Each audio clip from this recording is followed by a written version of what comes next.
doing this one? We can pretend that he's here. He usually does one of these. Have you guys seen him? I haven't seen him recently. He is afraid of me. So basically, Darth Dawkins, he left the server a while back because they took away his power in the religion server room, even though he wasn't supposed to have that because it's not a guest room. But he had the Atheist Helpline in the religion room, and when people got mad that he was meeting people in religion room, they removed his power, so he spurged out and left the server. This has been like months ago. Okay. I didn't know. Thanks for explaining. No problem, gangsta. But I can be Darth Dawkins. Hey, let me tell you something. The Earth's is only 6,000 years old, and if you believe anything else, you're just a troll. Like, come on now. You're clearly a troll. He a young Earth creationist? Yes, he is a young Earth creation. I know he's a crazy if there's ever been a crazy. I'm a young earther. I don't think if the Bible's true, it has to be. It goes by a timeline. For the timeline to be accurate, the Earth would have to be no more than like 6,000 years at the absolute most.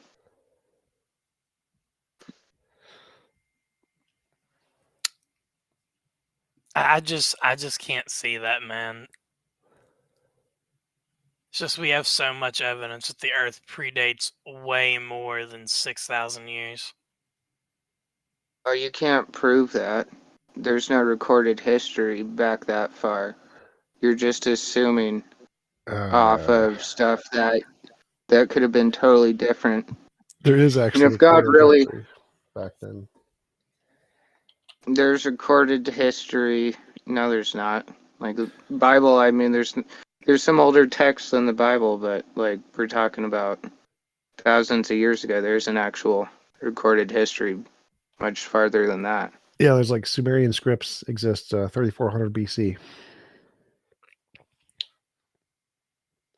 Well, that's still acceptable in the time. That's what 5,000 years. Yeah, that could be. Those could be legitimate.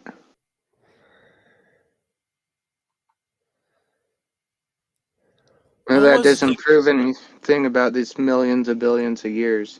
It would be like taking the Garden of Eden, that's supposed to be a perfect place without death, and putting that on top of a graveyard of millions of billions of animals that died and suffered when the Bible said there wasn't any death before the origin of sin. Well, there was no.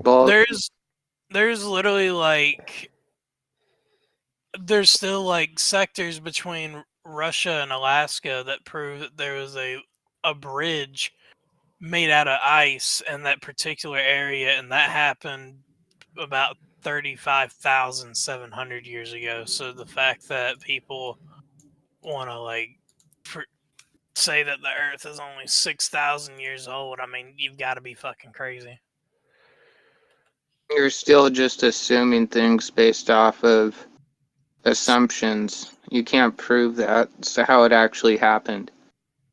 Maybe things work totally differently.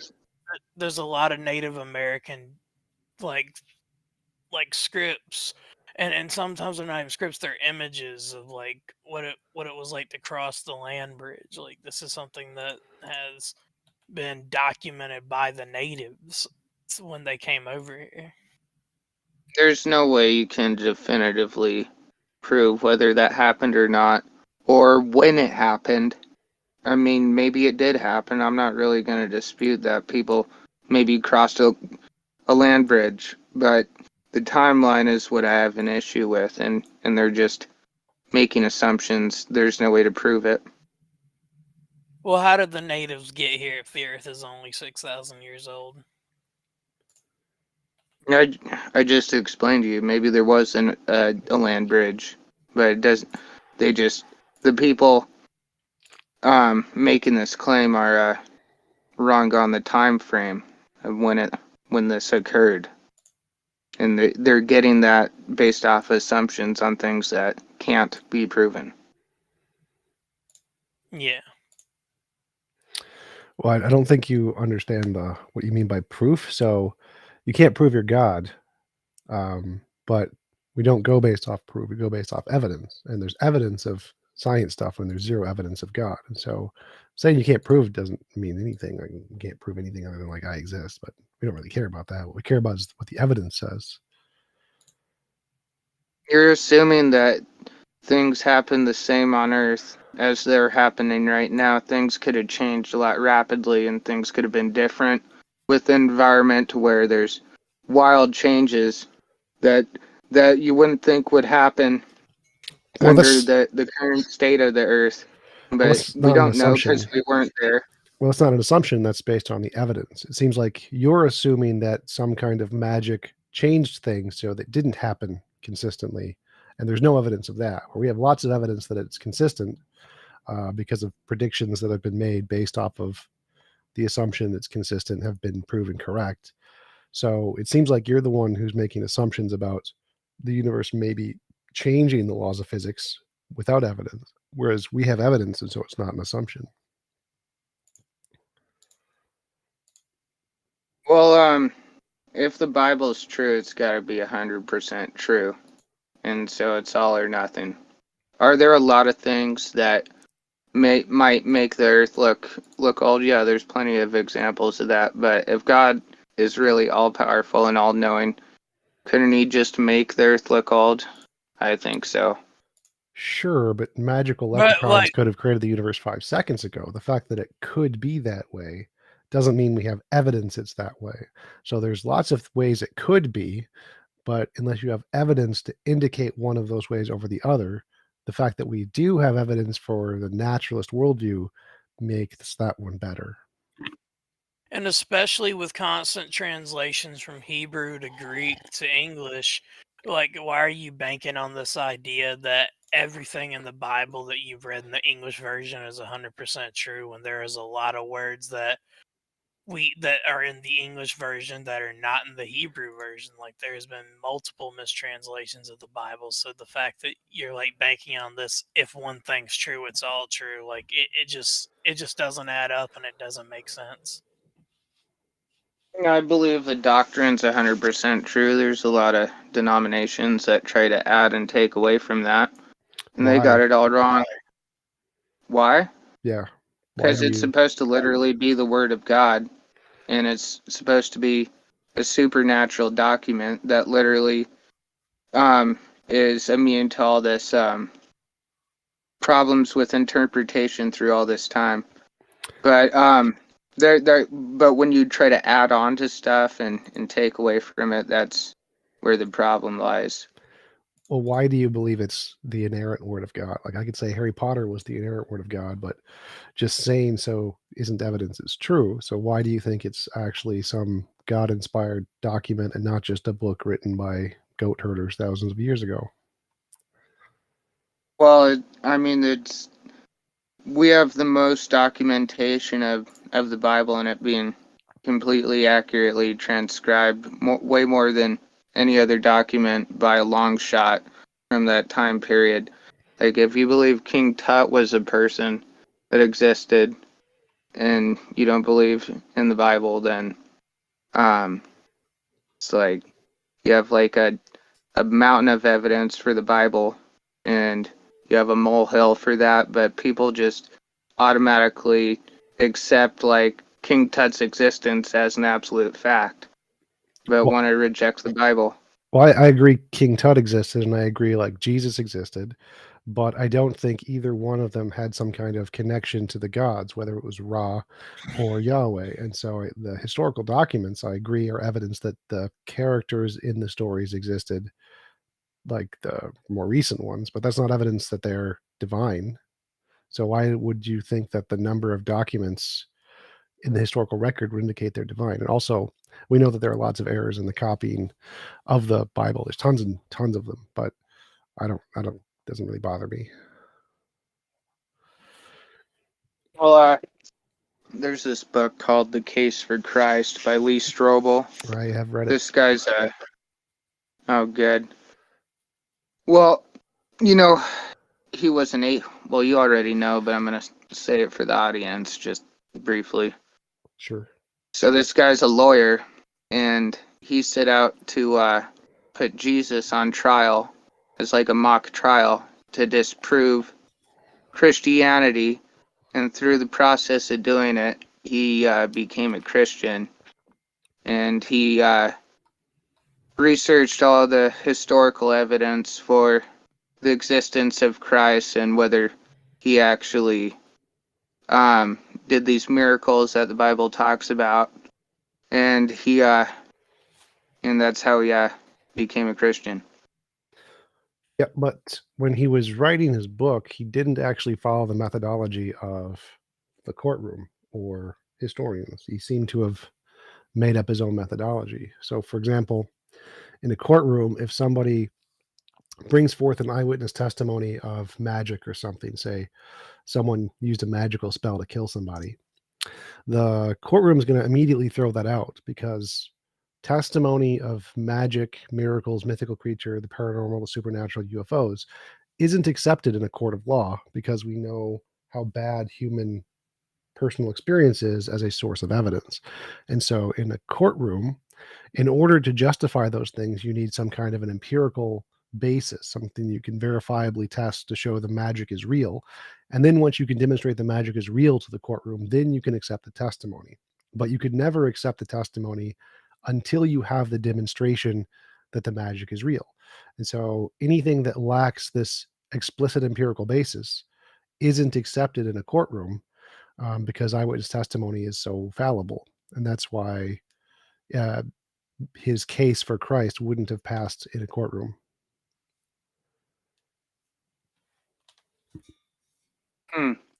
Are you a lawyer? No, I'm a philosopher. I mean, I don't really think I can dispute that because I'm not a lawyer. I don't know how a courtroom case goes. So, I mean, it could be that it wouldn't pass a courtroom test. I don't know. I'm not qualified to determine that. So, That's I'm fair. not gonna dispute that. So I've actually done the research on this. I've had a number of debates on this on my YouTube channel. One of them with Jonathan Sheffield, where I actually pulled up the court cases where they went through many different cases of UFOs, magic, God doing things, and they all listed dismissed for the same reason, that there was no precedent, no empirical basis, that you can't justify these things based off of eyewitness testimony.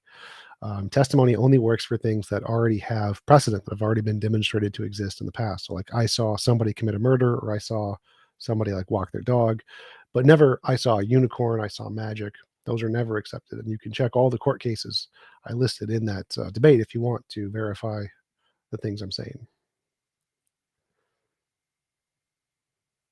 It's the Jonathan Sheffield debate on my YouTube channel.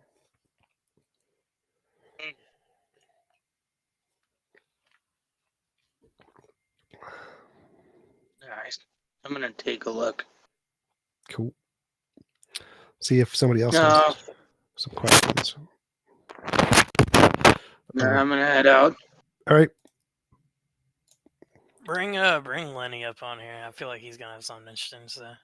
I invited Snowy first, but I'll invite. All right. Boom, owned. I'm first. I'm more important than Lenny. Hell yeah. Yes, go. yes, you are the most important person ever.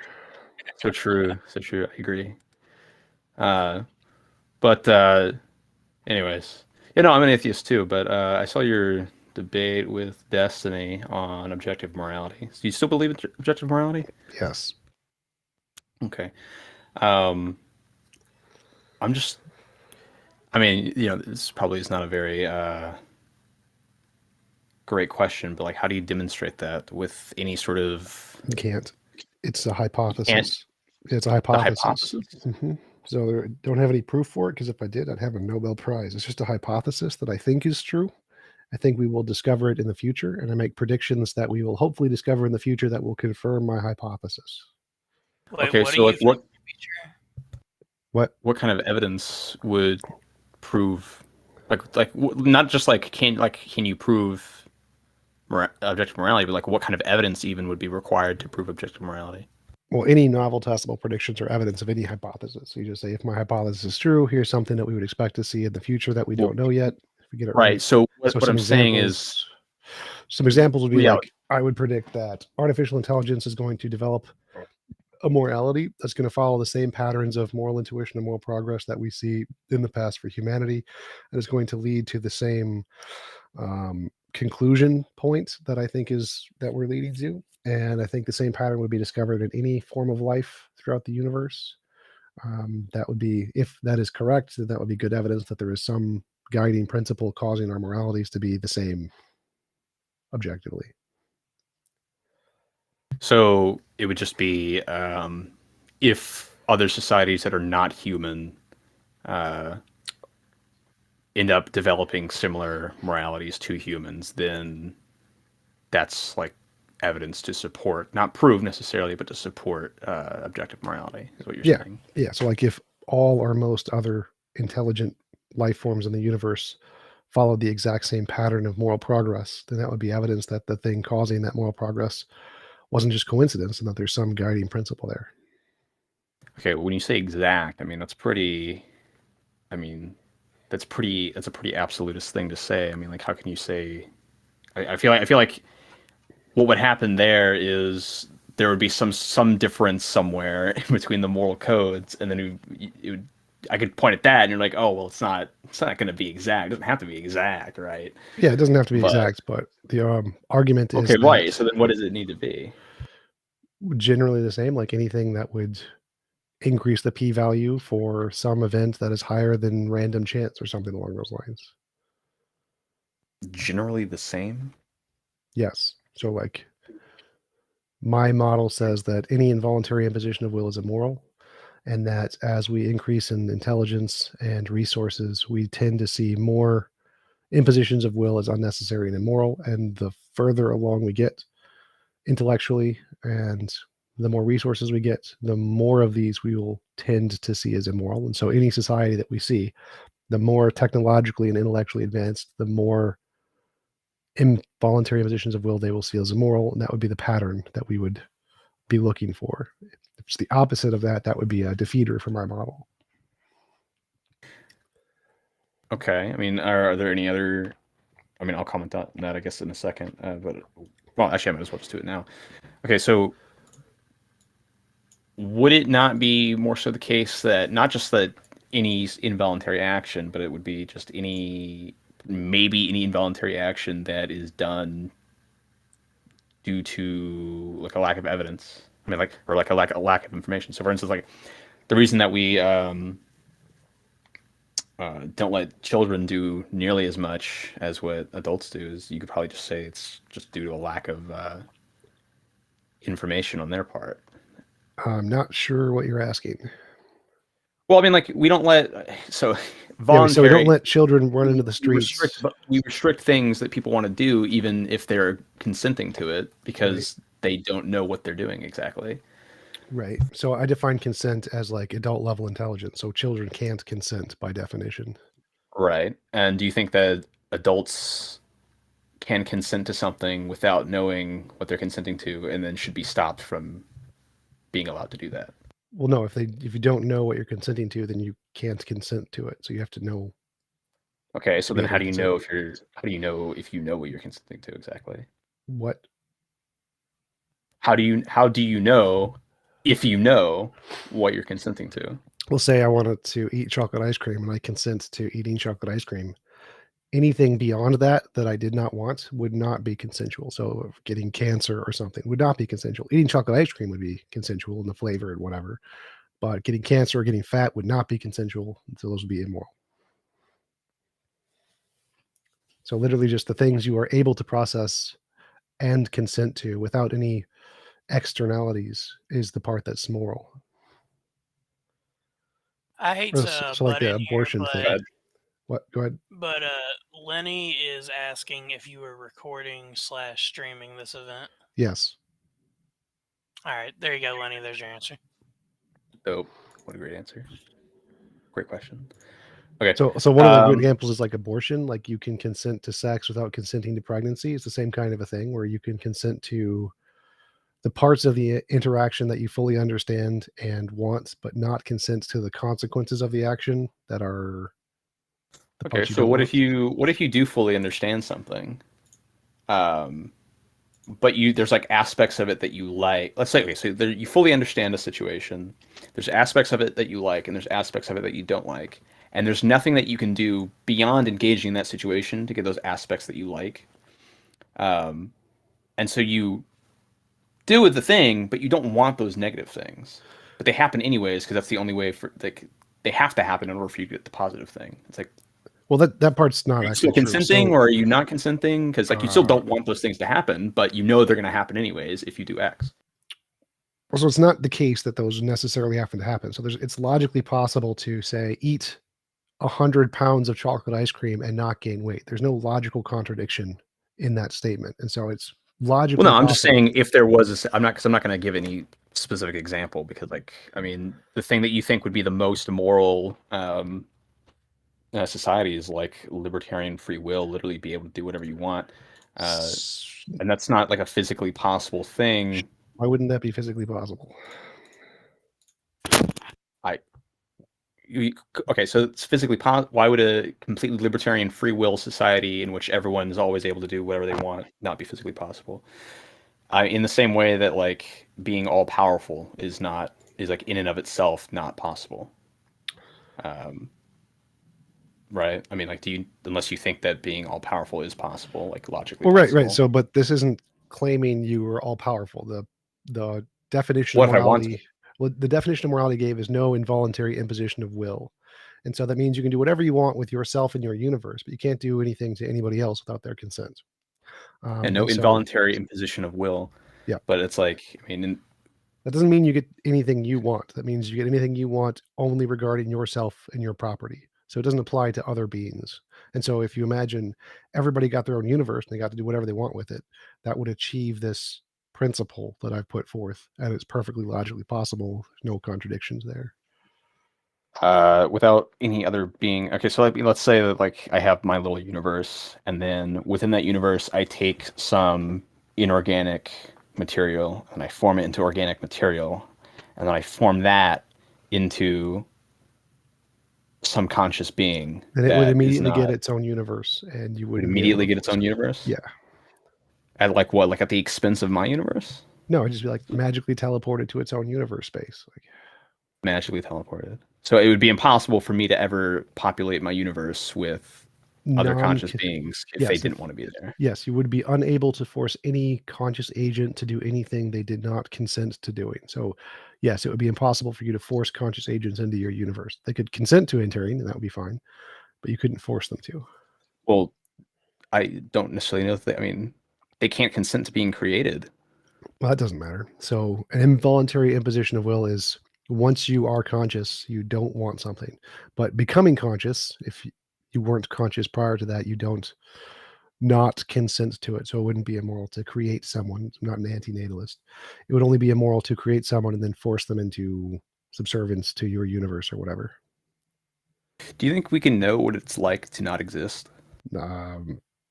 Maybe. Maybe? Sure. What do you mean by that? Well, I can know, for example, that I did not exist at some point. I don't have memories like before I was born. I can use that as an analogy to imagine what it's like to not exist. So it's potentially possible to know what it's like to not exist. Sure. Unless you mean like, can you literally have the direct experience of not existing? Like, no, that would be a contradiction. Well, yeah, I mean, kind of. So yeah, I would say no. So then, if you were to, so then at that point, if you don't fully know and you don't fully comprehend what it is to not exist, I mean, you can't consent to not existing, right? By your what you consider to be like.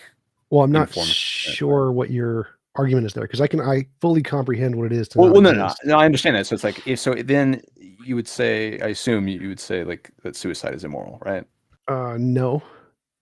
Oh, well, right. Okay. So then by that, like you don't need 100% full exact experiential understanding of a thing to consent to it. Like I can consent to eating vanilla ice cream even if I've only tasted chocolate, because I get the general idea. I can use my current knowledge of the chocolate and then infer what the vanilla is like without having 100% knowledge of the vanilla and consent to the vanilla. You can consent to things you don't know about as long as you acknowledge that you don't know about them and say, I'm going to consent anyway. Okay. Whoa. Well, hold on now. So that's well, that's slightly contradictory to what you said earlier, though. It's like you can consent to a lot. There's a lot of things that you can consent to that you don't fully know about, but you think you know at least part about it. Well, no, you need right? to be aware that you don't know about it, and then consent even. Yeah, no, though I you know you don't know understand. about it. Like you can be aware that there's a. I mean, I'm aware that I don't know 100% about basically anything, right? Sure. But there are still things where I would consent to them because I had maybe some sort of either what I did know about them was not enough to dissuade me, or what I did know about it was actually mistaken in some way. But it's like, what's the it's up like to you. threshold, I guess. It's up to you. Your tolerance for what you think is the acceptable risk, you get to decide for yourself. So for each individual can set a different tolerance level.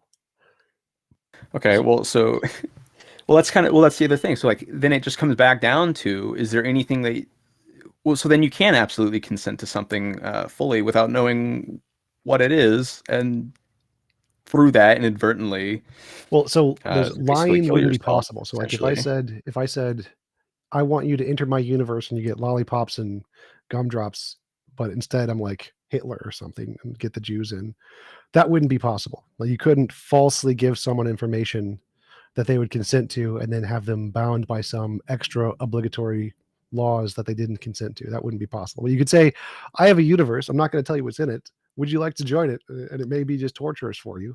And if they consent to that, knowing full well they have no idea what it's like, that's possible. So if they are aware they don't know everything about it and are willing to accept the consequences, any individual could consent to that. But I couldn't lie to them and tell them false constraints and then have them consent and then be bound by that acceptance. That would not be consent.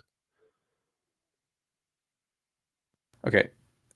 I mean, they couldn't be bound by any consent though, right? Sure they could. Like they can their own. Like if I said I want to limit my power, say, and I consent to limiting my own power, then yeah, you could do that. So if you consent to, do you consider lying through omission to be lying? sort of, like you wouldn't be able to do that in this case. That would also be lying.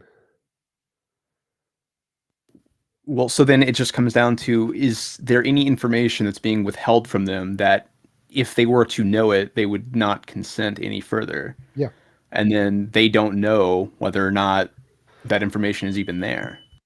Yeah, but they don't need to. This is like a law of the universe kind of thing. So if that information existed, It's a law of the universe. Yeah. So it's impossible for you to consent to something that, were you to know more information, you would cease to consent. It would be impossible for you to be bound by that consent. So like if I said you can enter my universe, what if you wanted it to be possible to be bound by that? Yeah. So like if I said you can enter my universe and you can leave at a time, but say that was a lie or something, or I admitted the fact that you couldn't leave, you wouldn't be bound by that. You'd be able to leave. If I told you you could enter my universe, but you could never leave, and you consented to that, then you would be bound by that if you chose to limit your own freedoms in that way. Okay, so but if I consent to be bound by something, but I consent under incomplete information. I already addressed that. Can't happen. You said it could actually. No. If you consented to not having complete information and accepted the consequences of that, that's fine. But if you don't, then it won't happen. Right, but that's what I'm saying. It's like, so then let's say that I consent. I recognize that I have incomplete information. And because I recognize I have incomplete information, there happens to be something within that field of information that I don't have, that if I did know it, I would no longer consent to the situation. But because I know that I don't have that information, even though I don't know that that information is even there, I don't even know that it exists. It's really easy. You can just say, if there is such a thing, then I do not hold my consent to be valid. Problem solved. It's very, very easy. None of this is a serious problem. This is all just basic questions. Like I can just put a rule in to myself that if there is something I wouldn't consent to if I was all knowledge, if I had omniscience, then I'm not bound by that consent. Problem solved. I mean, so is there ever a situation that you can get yourself in where you consensually enter into a situation in which you are no longer allowed to withdraw consent? Yes, if you literally just say, "I would like to be your slave," and voluntarily give up all your rights, you can do that. You consensually Okay, give and up then all your rights. what if after that you decide, actually, I don't want to be your slave anymore? Like, are you just fucked? It's your consciousness. You get to decide to do whatever you want with it. So if you decide to give up all your rights, that's your choice. Right, but then you can't like regain your rights, Up to even though you. you're a conscious being. If you decided that you could never give up your rights, that's your choice. Or you could say, "I will be able to reinstate my rights after X years." That's all up to you. Right, but that's all up to you. That's all up to you at the moment you make the decision, right? You Sure. can't like. Or you can set it up to be any way you want. You can have time go backwards if No, you want. that's what I'm saying. It's like, so let's say that I give up all my rights, and I say at the moment, like, look, I'm willing to give up all my rights, and I'm willing to do it even if I change my mind. I'm willing to have it be that way, even if I change my mind later. And then That's later your I change choice. my mind. That's your Yeah, I choice. understand that. And then later I change my mind. I was like, actually, I don't like this situation anymore. So I ceased to consent. But because I gave it all up like 5 minutes ago, I can't do anything about it now, right? If you designed it that way, then it's your choice. No, it was my choice. It's no longer my choice. No, so you get to determine how your consequences apply to the future, or you could say they don't apply to the future. So if you want to make it so that your decisions don't carry into the future, you do so. It's all up to you. This is very, very basic. There's no problem here. It's not even a You keep contradiction. saying that, but I'm not. Like if you want to be a slave or you choose to be a slave, One of and us you is want not to, understanding the other, I think. no, I fully understand you. Like this problem has been solved. This is not an issue. Like if you want to voluntarily restrict all of your rights and freedoms forever, and then you want to and make it so that you can't change your mind, you have the right to do that to yourself and your property. I can't Right. stop you. And then I do that, and then after I do that, I change my mind. If you have But defined because I set it up consent in that to way, you, if you have defined consent to you to mean that way, then yeah, you're fucked. If you've made yourself that screwed up that way, then yes, you're fucked. You have consented to that. So don't so do then it. you can consent to being put into a situation in which you don't consent. No. Just, oh my God, you just. No. If you consent to giving up all of your rights to the future, then you have consented to it. Yeah, and then you stop consenting. If you decide that, if you define consent in such a way that applies eternally in the future, which you have the right to do, then no, you fully consented to all the things that happen to you forever. But don't do that. It's very simple. Like no one would ever do that. So it's not a serious problem. I mean, I don't know. I mean, if you live for like 1,000,000 years, you might do that just to see what happens. But No. No. I don't know. I mean, you might. I mean, people do crazy shit all the time.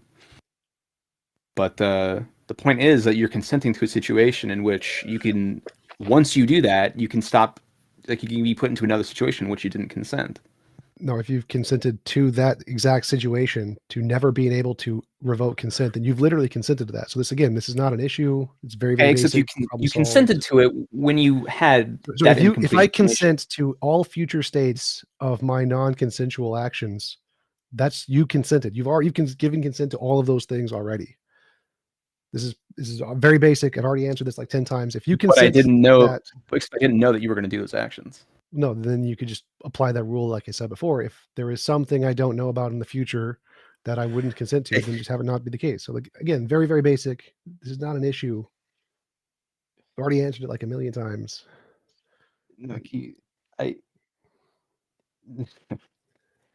I disagree, but I think I think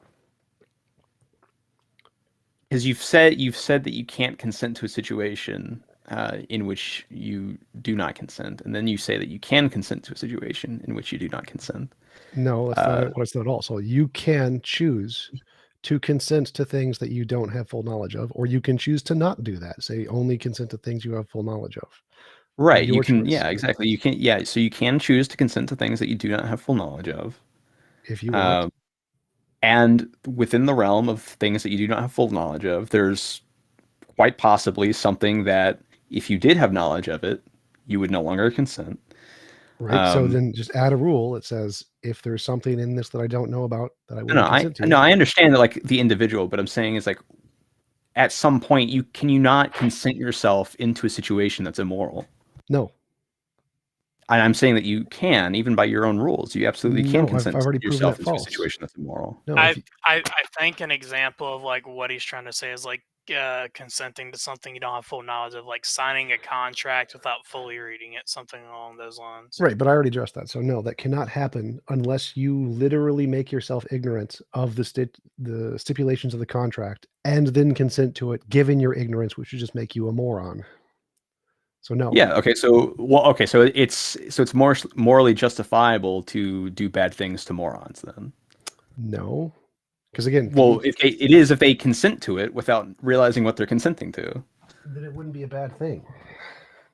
Wouldn't be so. Yeah. So it's morally justifiable to do bad things. No, to do I've already addressed do this. If I negative consent things. to be a slave or whatever to a Christian God, and the Christian God then does whatever he does to people, that's perfectly consensual. That's not immoral because it was consensual. I've already addressed this. You've asked and answered 10 times. Move on. Well, I mean, you keep I've completely addressed everything you said, fully and completely. Like the fact that you don't understand is your issue. I don't care if you disagree. Like it's been answered. You have been fully answered completely. Deductively, here is the complete system. You've been answered. There is nothing left for you to ask. I'm just repeating the same things over and over again. You can consent to whatever you want, good or bad, ignorant or not ignorant. As long as you have the capability to decide for yourself, that's it. That's all you need. You're done. Next right. question. I don't care. I've already debunked it. You don't get an opinion on it. Next question. Okay. Yeah. You can go ahead and go to the next guy, I guess. Okay. Anybody else? All Questions? right. God stuff? Have a good one, though. You too. Okay. Awesome. Cool. I know Lenny wanted to come up here earlier. I don't know if he still wants to, because I think he doesn't want to be recorded or something. That's fine. Does he have like a voice modulator, making fake voice sounds? Or second account or something? Lenny is putting in the text chat something. I don't know. Oh, never mind. He stopped typing.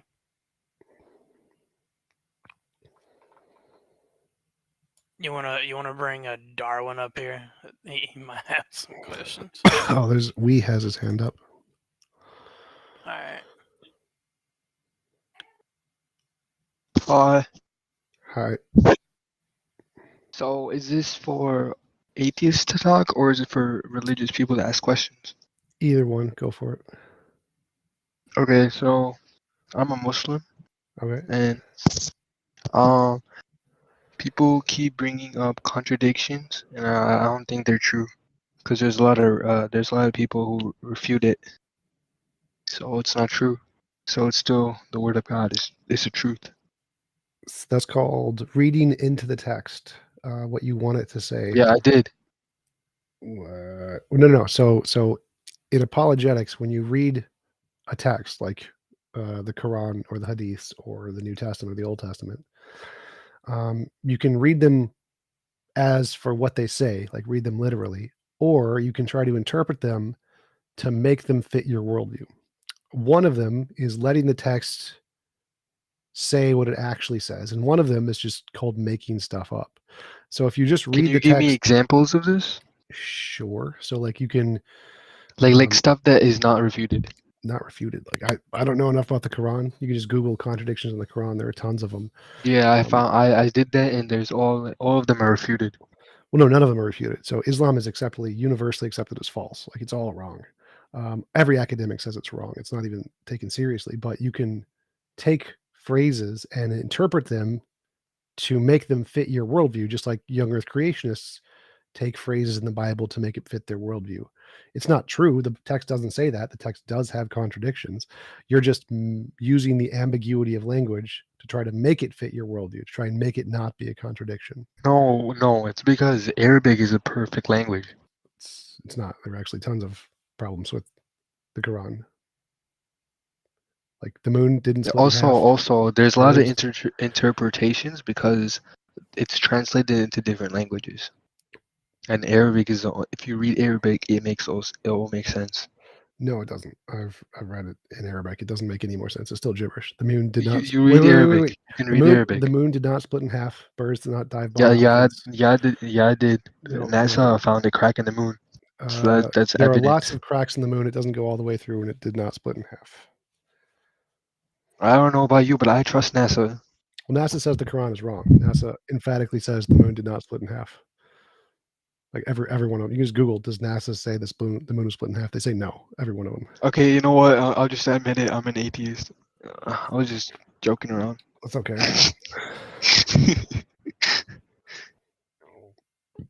Anybody else? Oh, we got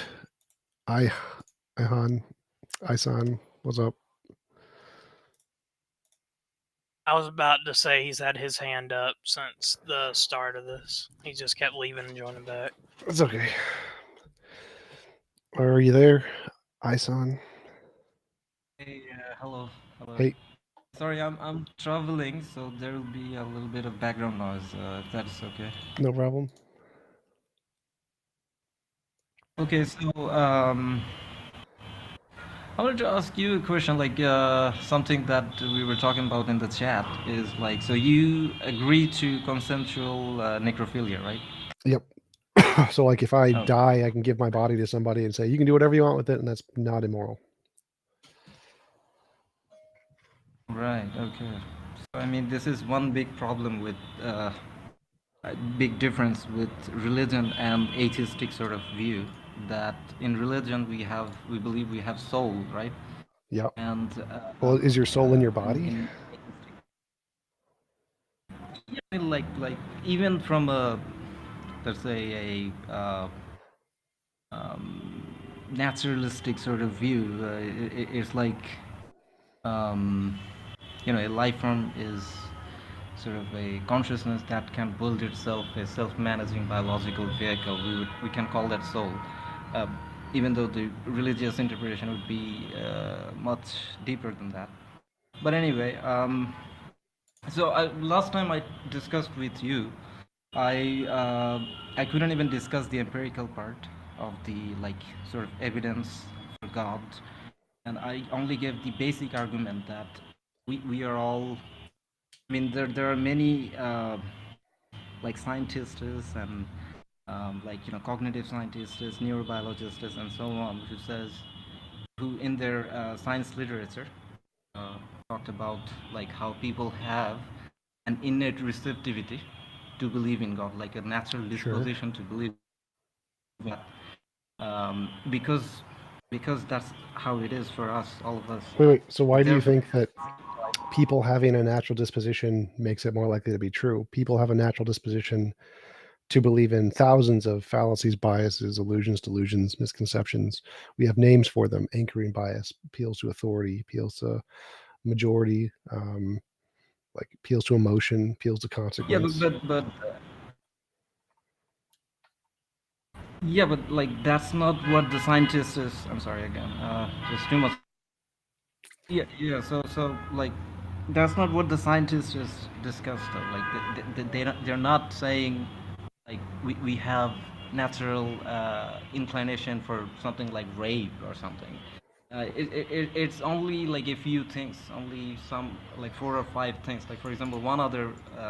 Wait. So just to clarify, scientists say there are tens of thousands of things that are natural predispositions of humans. It's like part of our biology. Type 1 and type 2 errors are one of the common ones. These are things that were beneficial for evolution that are completely false. And religion, this natural proclivity to believe in God, is one of these things. It's no different than any of the other fallacies, biases, illusions, delusions. This has nothing to do with rape or particular examples. It's just biases the human brain has for certain kinds of facts which are false, provably false. So like anchoring bias, if you can use numbers and weight things and say bigger numbers before saying smaller numbers, and it makes people feel like the smaller number is more significant than it is, or less significant, depending on how you frame the numbers. Or loss aversion bias, if you invest a lot of money, you're more likely to invest more money, because humans have a tendency to try to invest more to try to prevent loss, even though it's the exact same as if you didn't invest any. So there are lots of things the human brain does which we know are false. The fact that we have this proclivity. Yeah. Okay. Okay, but that's not really what I'm talking about. Like what I'm talking about are some things that are biologically rooted in us as humans. Well, that's what I was This is talking about what the too. All of scientists. those things are biologically No, rooted us in you're humans, talking about the biases. but those are also That's a different area. biologically rooted in us in humans. Those are the same. Yeah, but like it's not something that we're predisposed to, like in the natural sort of what's it called, the innate disposition. Like there are only a few things, 4 or 5 things Well, no, that no, no. the That's scientists. that part's wrong. There are thousands and thousands of things that are natural predispositions from biology. Tens of thousands.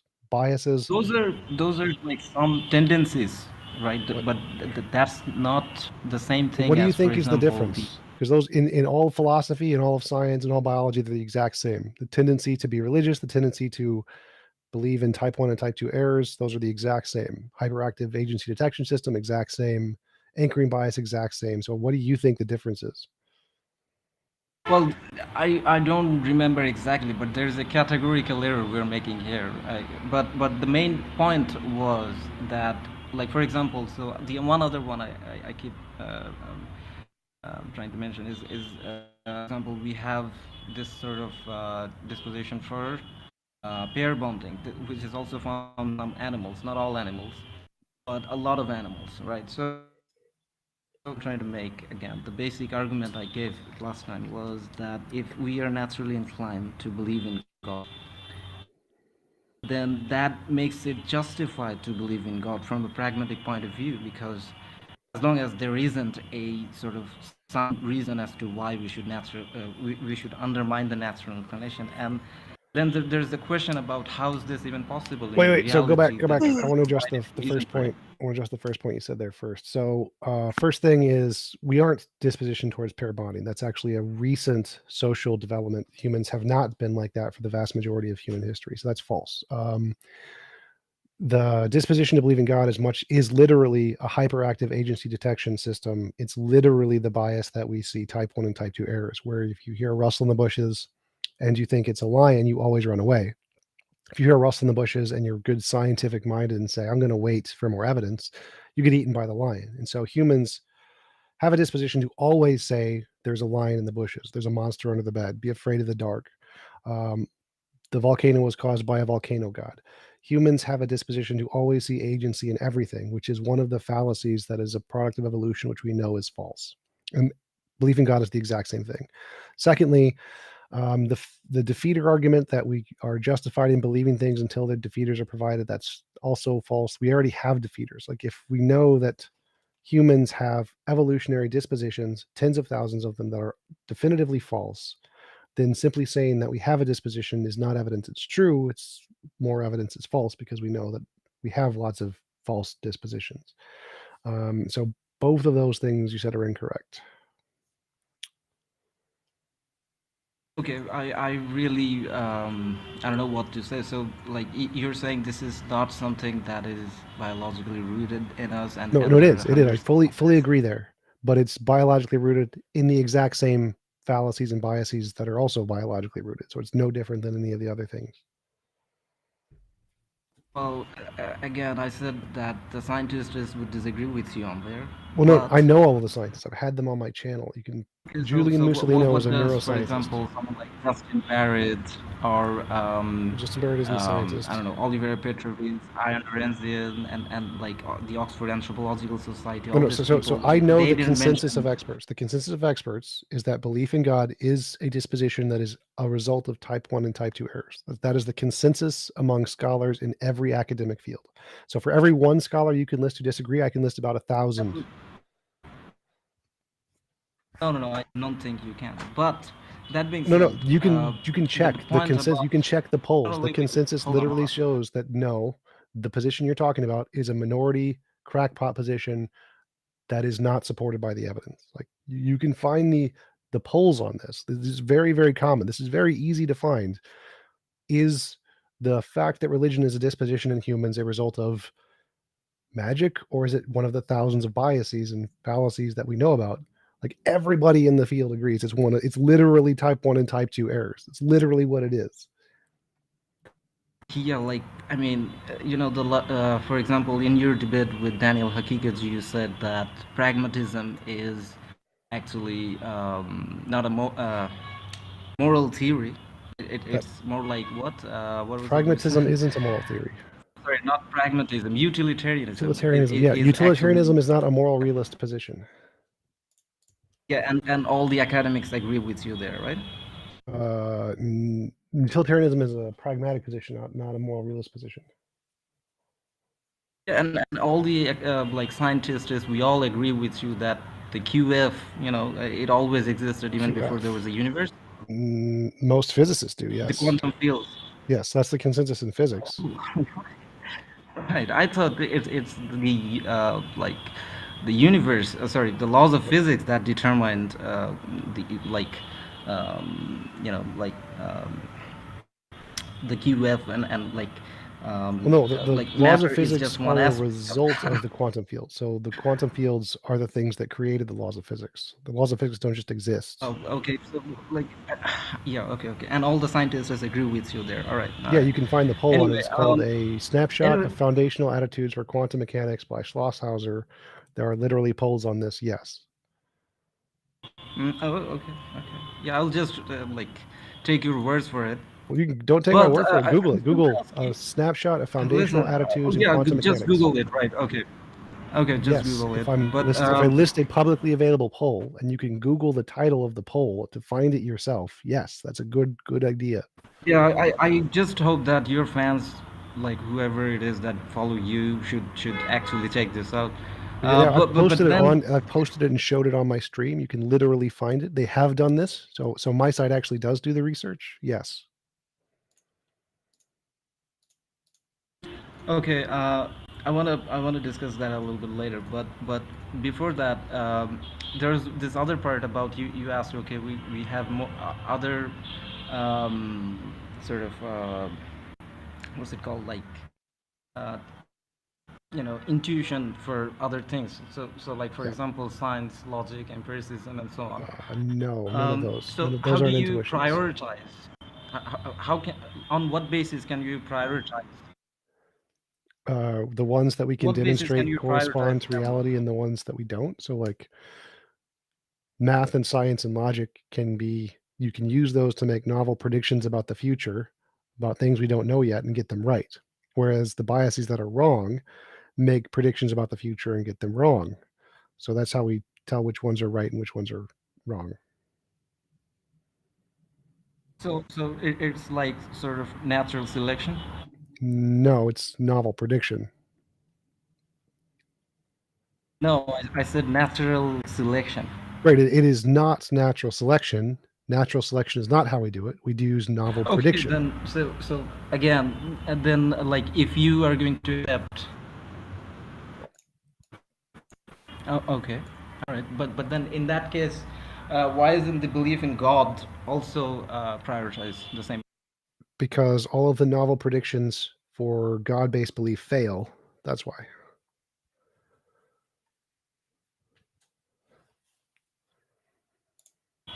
Like what?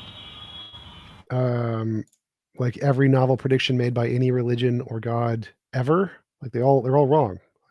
Like the only successful models that make novel predictions are science.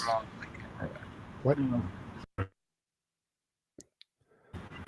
Anyway, looks like this is not going anywhere. I was going to ask you, like, I mean, again, from a theistic point of view, the argument I was trying to make is that God is just as real from a theistic point of view, because I mean, this is the basic argument, right? Because why there are so many religions, why there are so many people believe in God, because we are naturally inclined to believe in God. And I was saying that this would be justified as long as there isn't a sound reason as to why you should undermine the natural inclination. But then the point again is, well, there is a defeater for that. It's type 1 and type 2 errors. Type 1 and type 2 errors are the defeater for that position.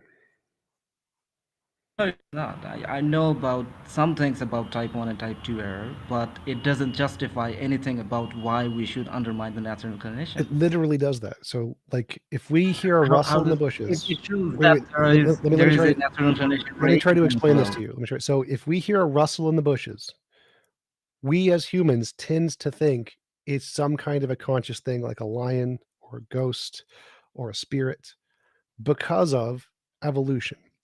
If somebody thinks that there's a lion in the bushes, they will run away. If someone does not think there's a lion in the bushes and they're very science-minded and want to wait for more evidence, then they don't run away. And the people who run away 100% of the time survive 100% of the time. The people who don't run away die like 10% of the time because 10% of the time it's a lion. And so Yeah, we as so I would humans... disagree with you there. What? I would disagree with you there, and About so what? would Alex Rosenberg, right? Alex No, he Rosenberg. agrees with this. What do you disagree No, with? he doesn't. No, he definitely would say does. very explicitly. Listen. He would say very, very explicitly, very clearly that rationality is not needed for survival. Like you can actually be completely superstitious and survive in a jungle or something. So that's thinking that that's there agreeing is with me. a man eating That's beer. agreeing. So Alex Rosenberg 100% agrees with me, because what I'm saying is that if you're 100% superstitious, you believe in ghosts or lions or whatever, you will run away from the rustle in the bushes. If you do not believe in superstition, if you're science, no superstition, you will die. So what I'm saying is if you have a superstitious belief, You don't necessarily die. it's like 10% of the time it's more likely to die if you don't run away from the rustle in the bushes. So I agree that if you are superstitious, you're more likely to survive. If you are not superstitious, you are less likely to survive. And so this is proven. This has been proven in evolution. Type 1 and type 2 errors. This is proven. I don't think there's a percentage as to how much you will survive. This is proven. This has been proven. Type 1, type 2 errors. All it proves is that rationality is not even actually needed. No one said it was. No one said it was. That's what it proves. So this is why my question as to how you can prioritize the other things instead of God belief. I already answered that question. Makes sense. So I already answered that question. We can use novel testable predictions to tell which hypotheses are correct and which hypotheses are not correct. If you can predict the future about things we don't know yet and get it right, that's evidence of your hypothesis. And so we can say the ones that can do that consistently are the good ones, and the ones that can't are the bad ones. Your hypothesis, the first thing you brought up about us having a natural inclination to be religious, is a fallacy. It's type 1 and type 2 errors. It is proven wrong. It has a defeater. No one accepts that. It is garbage. You don't need rationality to survive. No one cares about that. What we care about is which models can accurately predict the future. That's how we differentiate between the two. So yes, we do have a natural disposition to believe in gods. We know that's a fallacy that lots of humans have, just like all the other fallacies. So no, it is not justified because it has a defeater, which is literally type 1 and type 2 errors. That has nothing to do with the topic of whether or not you need rationality to survive. Claiming that there is a defeater to this, but I don't think anyone actually agrees with you there, because every scientist agrees with you there. Religion helped us survive. Yes. Also in so many. Yes, it does. So I agree. So I agree. It does. It doesn't make it true. Yeah. So so like, in what basis are they true or false? Like, again, if you say truth predictions, is correspondence to reality. It has nothing to do with survival. Religion makes lots of predictions which came true. Like for example, we as Muslims, we have to stay clean, right? What? We have to wash our hands and feet like 5 times a day. And before there was germ theory. There was any theory about like anything. We stole that from the Greeks, so that's not a prediction. That's a post-diction. Well, that is sort of a prediction. Prediction. A novel prediction is predicting something that nobody knows yet and getting it right. Stealing the idea of washing your hands from the Greeks is not predicting anything. Yeah. It's predicting sort of survivability. What does the word prediction mean? Prediction means like something like, explain it for me. Like, what do you mean by it? Like, what was the point? Prediction is to be able to say something that's going to happen before anybody knows it's going to happen. So in that case, religion has this sort of practices which help us survive, and that's not a prediction. In that practices that help us survive is not a prediction. I mean, a prediction is like saying that there will be a tetrapod that is halfway between a fish and a lizard at exactly this geological scale and exactly this location. And that was found by evolution. It's called tiktaalik. That's a prediction. A prediction is like saying that the comet Apophis is going to come across every 2,000 years and get it right. That's a prediction that science made. A prediction is saying that the curvature of light around the sun is going to be exactly this degree because of general relativity. Then they checked it and, hey, Einstein was right. That's a prediction. It's predicting facts about the universe that we don't know yet and getting it right. That's a prediction. So how about predictions like, for example, we have in the Quran that the visible universe began to exist? It does not say that. Sorry, what? It doesn't say that. Like, that's not a prediction. It does. It literally talks about the beginning of universe. That God created it. Yes, and there are hundreds of many more predictions. well, that's like, not a for prediction. example, Like you have two options. Life requires. So like Well, there's either everything began to exist. The way you defined it, I just gave. No. So a prediction is. Anyway, like, I don't think this is going anywhere. To that's be fine. honest, That's because, fine. like, So I need shush. Making up. So making up. yours one, is not a type prediction. two, Yours is not a error prediction. refutes natural. So a prediction is something specific. He left. No, I moved him to the audience because he wouldn't shut up. So a prediction is Right. the ability to know something we don't know yet before we know it.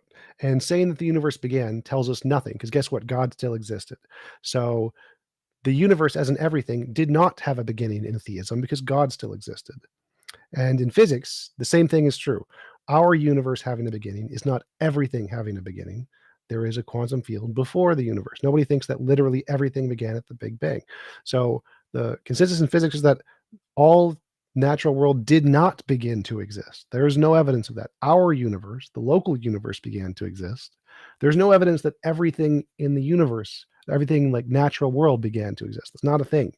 So it did not. The Bible did not predict that at all. No holy book did.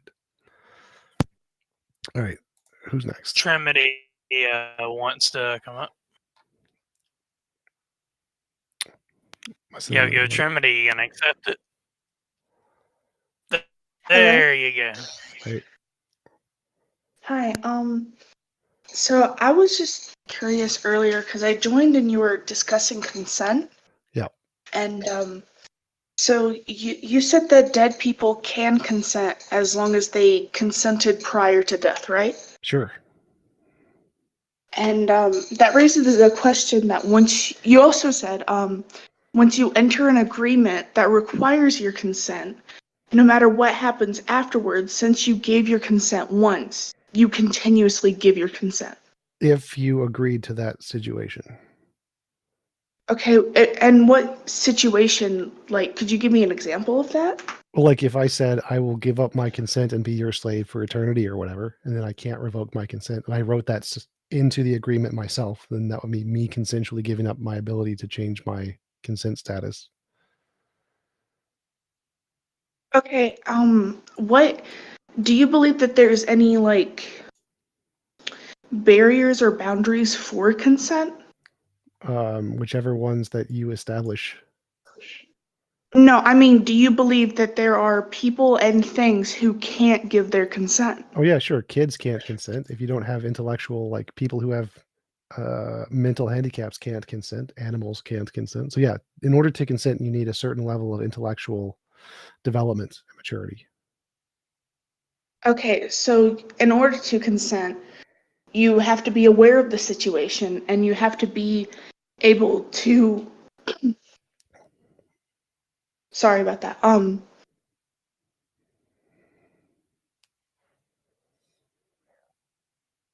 Hold on one second.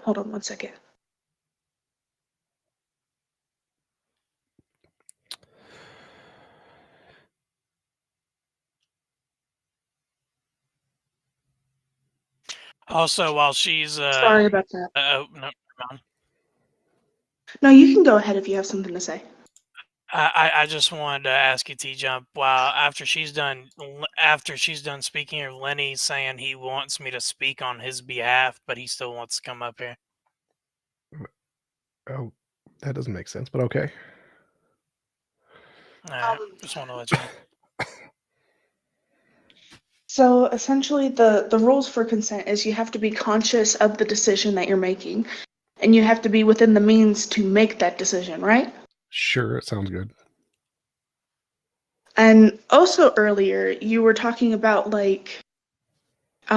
just death in itself.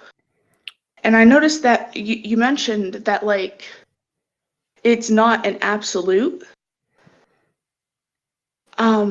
So I was just curious about how a dead person can consent, even though they consented prior to death, but as they're not how Property rights. So like I can consent to give you my trading cards, whatever. My body is like my trading cards. It's my property. And after I die, or even before I die, say I could like transfer my consciousness out. I could then give you my body to do whatever you wanted to, just like I could give you a shoe or whatever. It's like it's a property right thing.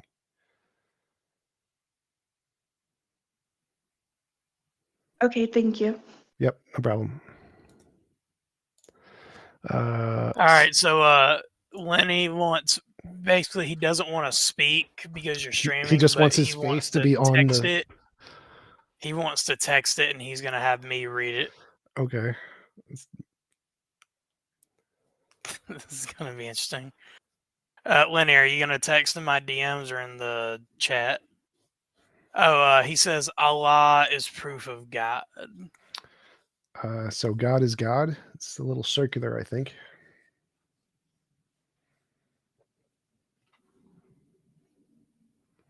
He says a circular question mark. Allah is the name of God. And so like if I said X is proof of X, what does that tell you about X? Does that show X exists? Well, no. Circular reasoning, begging the question fallacy, is having your conclusion be in one of your premises of the argument. And so if you say God proves God or Allah proves God, you could say that about anything and it would never be evidence because it's circular reasoning. Lenny says circular is infinite like God's power, therefore circular reasoning is proof of God. That is not correct. So again, if you can have a system of truth, like a truth table, and no matter what you put in, if it always comes out truth in the end, then it's proved it's not evidence. So that's why circular reasoning doesn't work for anything. It doesn't matter if you think it has all powerful or not. It doesn't matter what properties you put in for it. It's equally as bad evidence for anything of any properties.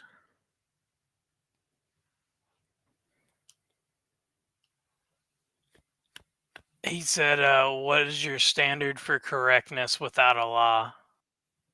Reality. By the way, the rest of the people in the chat are saying Lenny is trolling. Probably. I don't mind. Like, as long as I get views, I don't care if people troll. He says reality is a law. That's what he's saying. No, it's not. Reality is all that exists. So are you saying Allah is my butt hair? And he said Allah is in the Quran.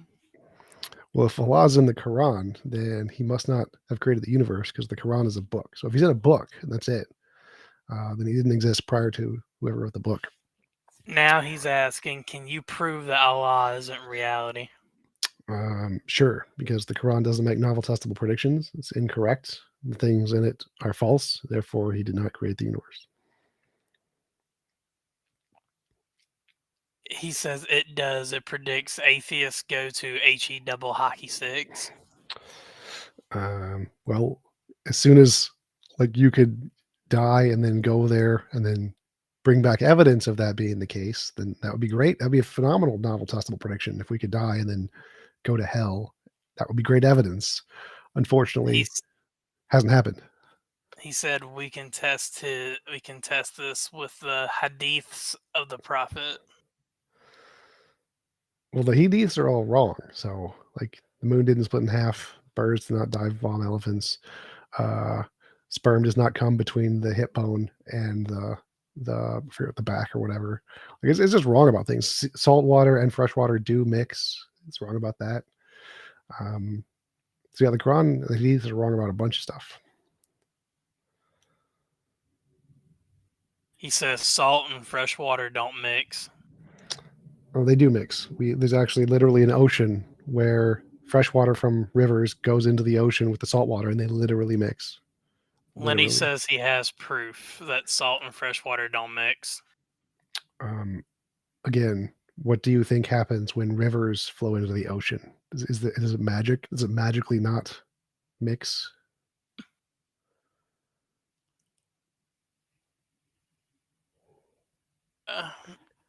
He says the souls of atheists are salty like the sea, and consequently they cannot mix with God, who is pure like water. Okay. So now he's not even saying that salt water and fresh water can't mix. He's just saying salt and water can't mix. I think he's saying salty souls and watery souls cannot mix. He says we see this in the Quran. But anyway. He is the one who has set free the two kinds of water, one sweet and palatable, and the other salty and bitter, and he has made between them a barrier and a forbidding partition. Quran 25:53. Oh, he's just putting verses now. Yeah, that's the one we were talking about where it says salt water and fresh water doesn't mix, so it's wrong. And there's actually more than two kinds of water, so there's another mistake in there. He says the Quran clearly states that water cannot mix. Yes, water cannot mix. Genius. Most genius thing I've ever heard. Yeah, what's going on, Balik? Oh, hey man, like, I just got a few questions about like, what do you think of the harm principle? Is it like, is it still flawed, inherently flawed about like, how do you draw boundaries on what really constitutes that's like directly affecting people or consequences? Like, is it limited to having a direct consequence of your action that is negative?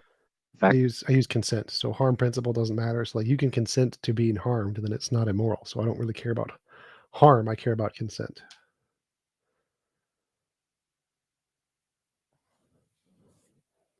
Okay.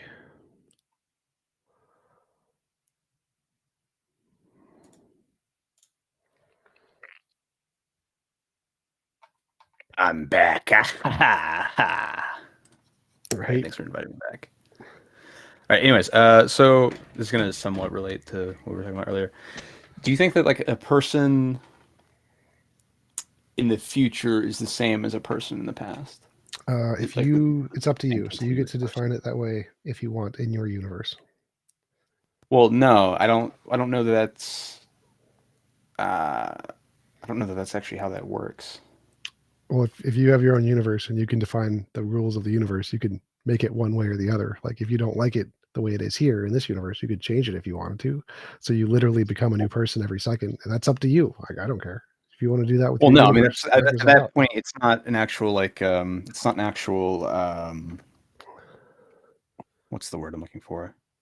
It's not an actual description of reality. That's just playing word games. Then no, like literally, if you want to set up your like what universe, I'm saying is in the universe, like in the universe as we are, right?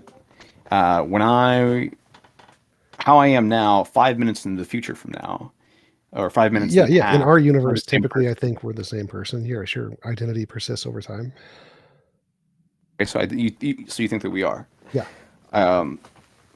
I would disagree with that, I guess, and then I guess I would say that you're not the same person that you were 5 minutes ago, because the person you were 5 minutes ago does not have the same knowledge that you have now, and like you're not the same person as you were when you were 6 or 7. Not just because you didn't have the same knowledge, but also because you just physically you were you're basically completely and utterly different. I don't care about knowledge. I care about the persistence of conscious experience. I think that your conscious experience is the same persisting conscious experience as the one you had as a child, even if the knowledge you changed. I don't really care. Okay. I actually don't know this about you. Are you what do you think consciousness is exactly? Or not exactly, but whatever you what it's like to be something, qualia, direct experience. What it's like to be something. Do you think that it's a a purely physical process, or do you think it's something that transcends physicality? No, I'm a materialist. So you think that it's a purely physical process? Yeah, everything is physical. Okay, well, so like, let's say that, ship of Theseus, the brain, slowly swap out every single cell, every single atom, even for a different atom, until at which point you have no more of the same atoms. Is that still the same person? Yep, because the person, the consciousness is the process that the atoms is producing, not the atoms themselves. And so it doesn't matter if the process was continued by multiple different sets of atoms. Okay, so it's the process, not the actual physical makeup. It's the physical process, not the physical material. That's what you're saying. Right. I hate to interrupt you, gentlemen. I have to head out. Thanks for having me, TJump. Yep. See you later. So like the heart pumps blood, and that's its process. It doesn't matter if you replace parts with the heart with like, I don't know, silicone, it's still going to pump the same blood. And consciousness is the process that the brain is doing, which is physical. It's physical, it's energy, it's matter. Well, it'll pump the same blood, but it's not the same heart, though. No, the you is the pumping. So the consciousness is the pumping in this analogy. And so as long as the pumping is still going on, it doesn't matter what's doing the pumping. So if you switch out the parts, it's still doing the pumping, so it's still you. The process is the consciousness is you. Okay. If your physical brain as it is right now, well, I guess maybe not as it is right now, but you as you are now, and then you lost all of your memories. I mean, would you still be the same person? Depends how you define person. Would you be the same consciousness? Yes. You would be the same consciousness? Yeah. Like if the consciousness is the process done by the brain and your brain loses access to one part of it, it's still the same process, just doing it less successfully. Okay, if I took away all of your memories and then I swapped out all the physical thing, I mean, at that point, it seems like you're saying it's the brain then. That's the physical aspect of it. The process done by the brain. Right, but if I take away all your memories and then I swap out your physical brain with a different physical brain that's oriented identically, so now you neither have the memories or the physical brain. How are you the same person still? As long as you still have a consistent process that never stopped and was still produced in the same general location, then yet still you.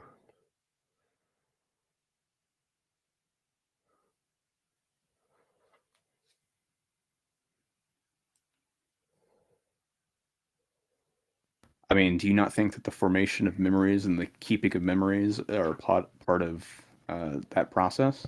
No. Like the process is just literally the physical energy being transferred from neurons in a specific pattern. The fact that like one part of your brain does memory, if you just got rid of that entirely, it would still be you. It makes no difference. You is that process producing the consciousness. Whether or not that consciousness has some kind of memory states is just irrelevant.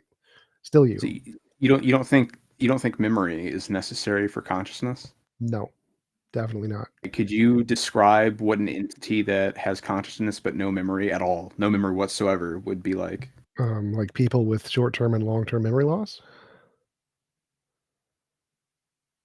Well, it wouldn't just be long-term because it would also be short-term. Like, Yes, I said both. I said short-term and long-term. Yes. So yeah, I guess if you could, yeah, this exists. Literally, this exists. Does it? Yes. Like memory and consciousness are not the same thing at all. I don't know why you would think you would need memory for consciousness. Consciousness is just like awareness of the present moment. You can have that with no awareness of the past whatsoever. So what are, I mean, enlighten me, please. What are people who have both long and short-term memory to the point where they literally remember nothing? What are they like? Depends, because you can still have subconscious things, like you can still speak, you still talk to people, you just don't remember anybody's faces or what you were talking about, or can't really hold a conversation, but you could be a lot of you remember things. what words mean. Well, you don't remember that at all. No, it's just your subconscious memory tells you that, but you have no awareness. You can't like tell you what it means. It's just something that's ingrained into your subconscious. Even if you didn't have that, you could still have consciousness. Wait, so you have no awareness of what you're Words saying, mean? of like what?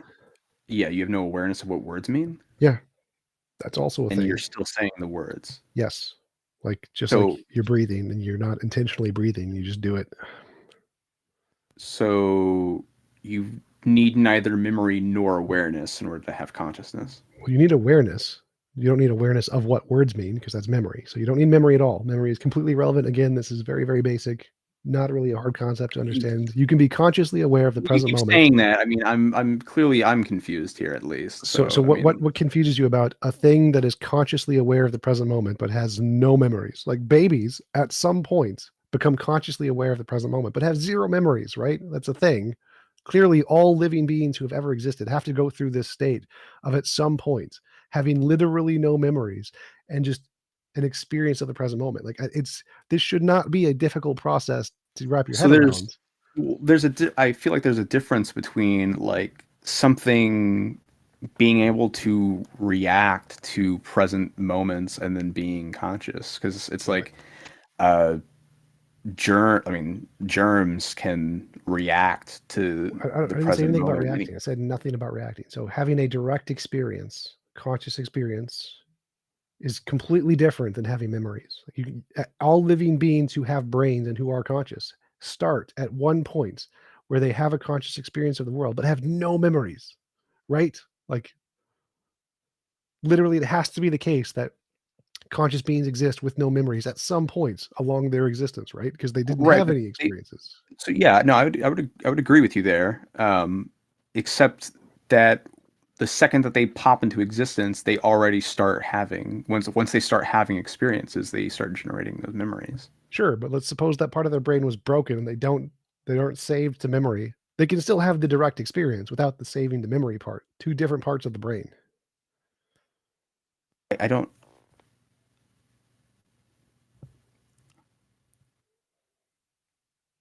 Again, I'm trying to even imagine what that would even be like, because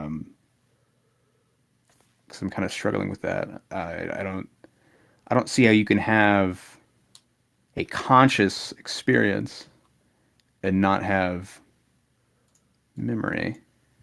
I don't understand why that's so difficult. It should be really basic. It's like, hey, you wake up, conscious experience, and your brain just fails. The memory part of your brain is just destroyed, so it can't be saved. And so just literally every moment of being awake is as if you were a newborn baby. It's just constantly like that throughout your entire life. No memory. Like it should not be that hard. I mean, I don't even think it would be as if you were a newborn baby. Even newborn babies have memories. No, if like They newborn as in prior to them. Recognize. I mean, okay, it depends. Like, maybe. I guess I'm not an expert on that, but like, there's like some things where it's like they recognize the heartbeat of their mothers or something along those lines. I'm not 100% sure, but like there's some. It's not complex memory by any stretch of the imagination, but it's something there. Well, I don't understand what you're using as memory there. So like the cuckoo baby bird. Well, it would be the recognition of the heartbeat. Like if they can recognize like the patterns. That wouldn't be a memory since it's never heard it before. It can still recognize it, not based off of a memory, but based off of biological priming. So like cuckoo bird is a bird that plants its eggs. Hear. I mean, like you can hear. What do you mean you never heard it before? I mean, so like if it has no ears, it can't hear it, but it can recognize it not based off memory, based off of the pattern biological tuning. So a cuckoo bird is a bird that will lay its eggs in other birds' nests. When the bird hatches, it immediately pushes out all the other eggs. Did it learn this? Did it have this knowledge? No, it's literally never experienced any of this, but it pushes them all out because biology can pre-program dispositions into your brain with you having no memory of it. You don't have any memories. This isn't a memory. It's not like I had a memory of it didn't like eggs. It was literally programmed to do this by biology because it has tendencies and desires. So you don't need memories to be able to do certain things. It's two separate parts of the brain, but also irrelevant. Even if you could do literally nothing and recognize literally nothing, you could still be conscious and it would just all be very weird. Right. So the cuckoo bird taking actions does not necessitate memory. I 100% agree with you there. I never claimed that it did. Well, it's the same as the heartbeat thing with children. Like you have this biological priming to desire and notice certain things better than other things.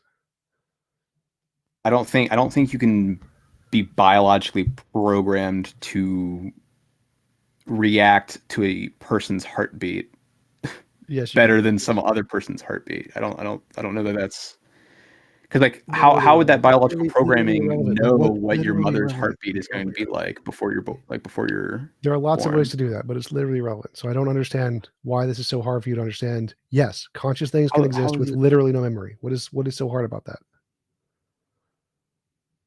I don't know why. I don't know. Whatever. You seem like you're getting very upset. Yes, because if I don't like it when people say obviously stupid things and continue to ask obviously stupid questions when it's been asked and answered 30 times. Like, this is a very easy concept. There's no like you is there a keep saying logical that, I'm contradiction? just Is not there a your logical contradiction with the consciousness existing, having only experience of the present moment with no memories? Is there a logical contradiction there? a logical contradiction. Okay, yeah. So I guess like, what do you define? I mean, like P and not P at the same time. P and not P at the same time. Yeah, I mean, so with consciousness, I mean, you're defining like qualia and whatnot. So like the experience of just any sort of experience. Is that and memory? So being able to log away that experience and recall it at some point. Like, this should not be a hard question. It's very, very easy.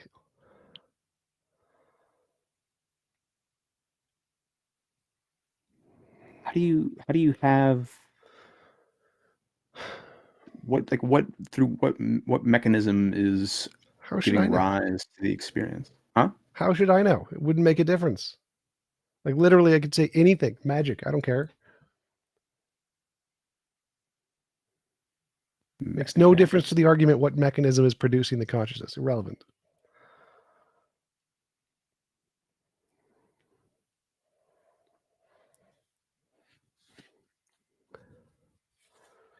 Okay. Antangelo. Where is Antangelo? Who? He's in the audience. I was going to let him talk because he's a friend of mine. Oh, okay. Go ahead. Hey, Antangelo. How's it going? You're muted. Might have to check your mic settings. Oh, I'm there you go. sorry. Okay. Yeah, fine. Thanks. Happy Easter. Oh, yeah, it's Easter. Forgot. Yeah. Well, I was listening to the conversation, and I think that you need actually to start from the beginning. And I don't Which see conversation? in regards of the origin of consciousness, and if it is just a transition, an evolutionary transition of matter becoming conscious. And I think you need to start right from the beginning. And in my understanding, it is not conceivable how suddenly matter could start to become conscious and start to comprehend logic and math and language and start to think and have imagination and memories and all this kind of stuff. It makes no sense to me to imagine that this could ever be possible, and it has also never been demonstrated actually to happen. Sure. Well, I would say that it isn't conceivable for me to imagine a all-powerful sky daddy who exists outside of space-time and created the universe and sent his son to fix his own problems of forgetting to put a fence around a tree. I think that is even more inconceivable to me. But luckily, it doesn't make a difference to reality what we can conceive of, so it's not really relevant. Well, yes, I think it is. I think it is also a little bit about intuition involved, because we do not have access to ultimate reality. And I mean, the question boils down to what is at the beginning? Is it physical matter? Is it the physical, or is it the conscious, intelligent, powerful mind? And I think that it is far more plausible to imagine that a far more intelligent, powerful mind at the beginning created beings similar to him, which he had a reason or a goal or to create, these beings dependent to him. Of course, it is something which is a big mystery. We cannot understand why there is something rather than nothing. This is an unanswered question. And God just says, I am. So that you cannot go further. I understand what you are saying. It is very difficult and mind-bending to think about this and just imagine that why are we here? Why is there something and rather not nothing? But the question is, put both propositions on the table, which makes more sense. And I think thinking that matter can become conscious, that makes less sense to me. What do you think makes more sense, a potato or quantum entanglement? I don't understand your question. Well, like what makes more intuitive sense? What is easier for you to understand? Potato, like the spud, or quantum entanglement, which is easier to understand?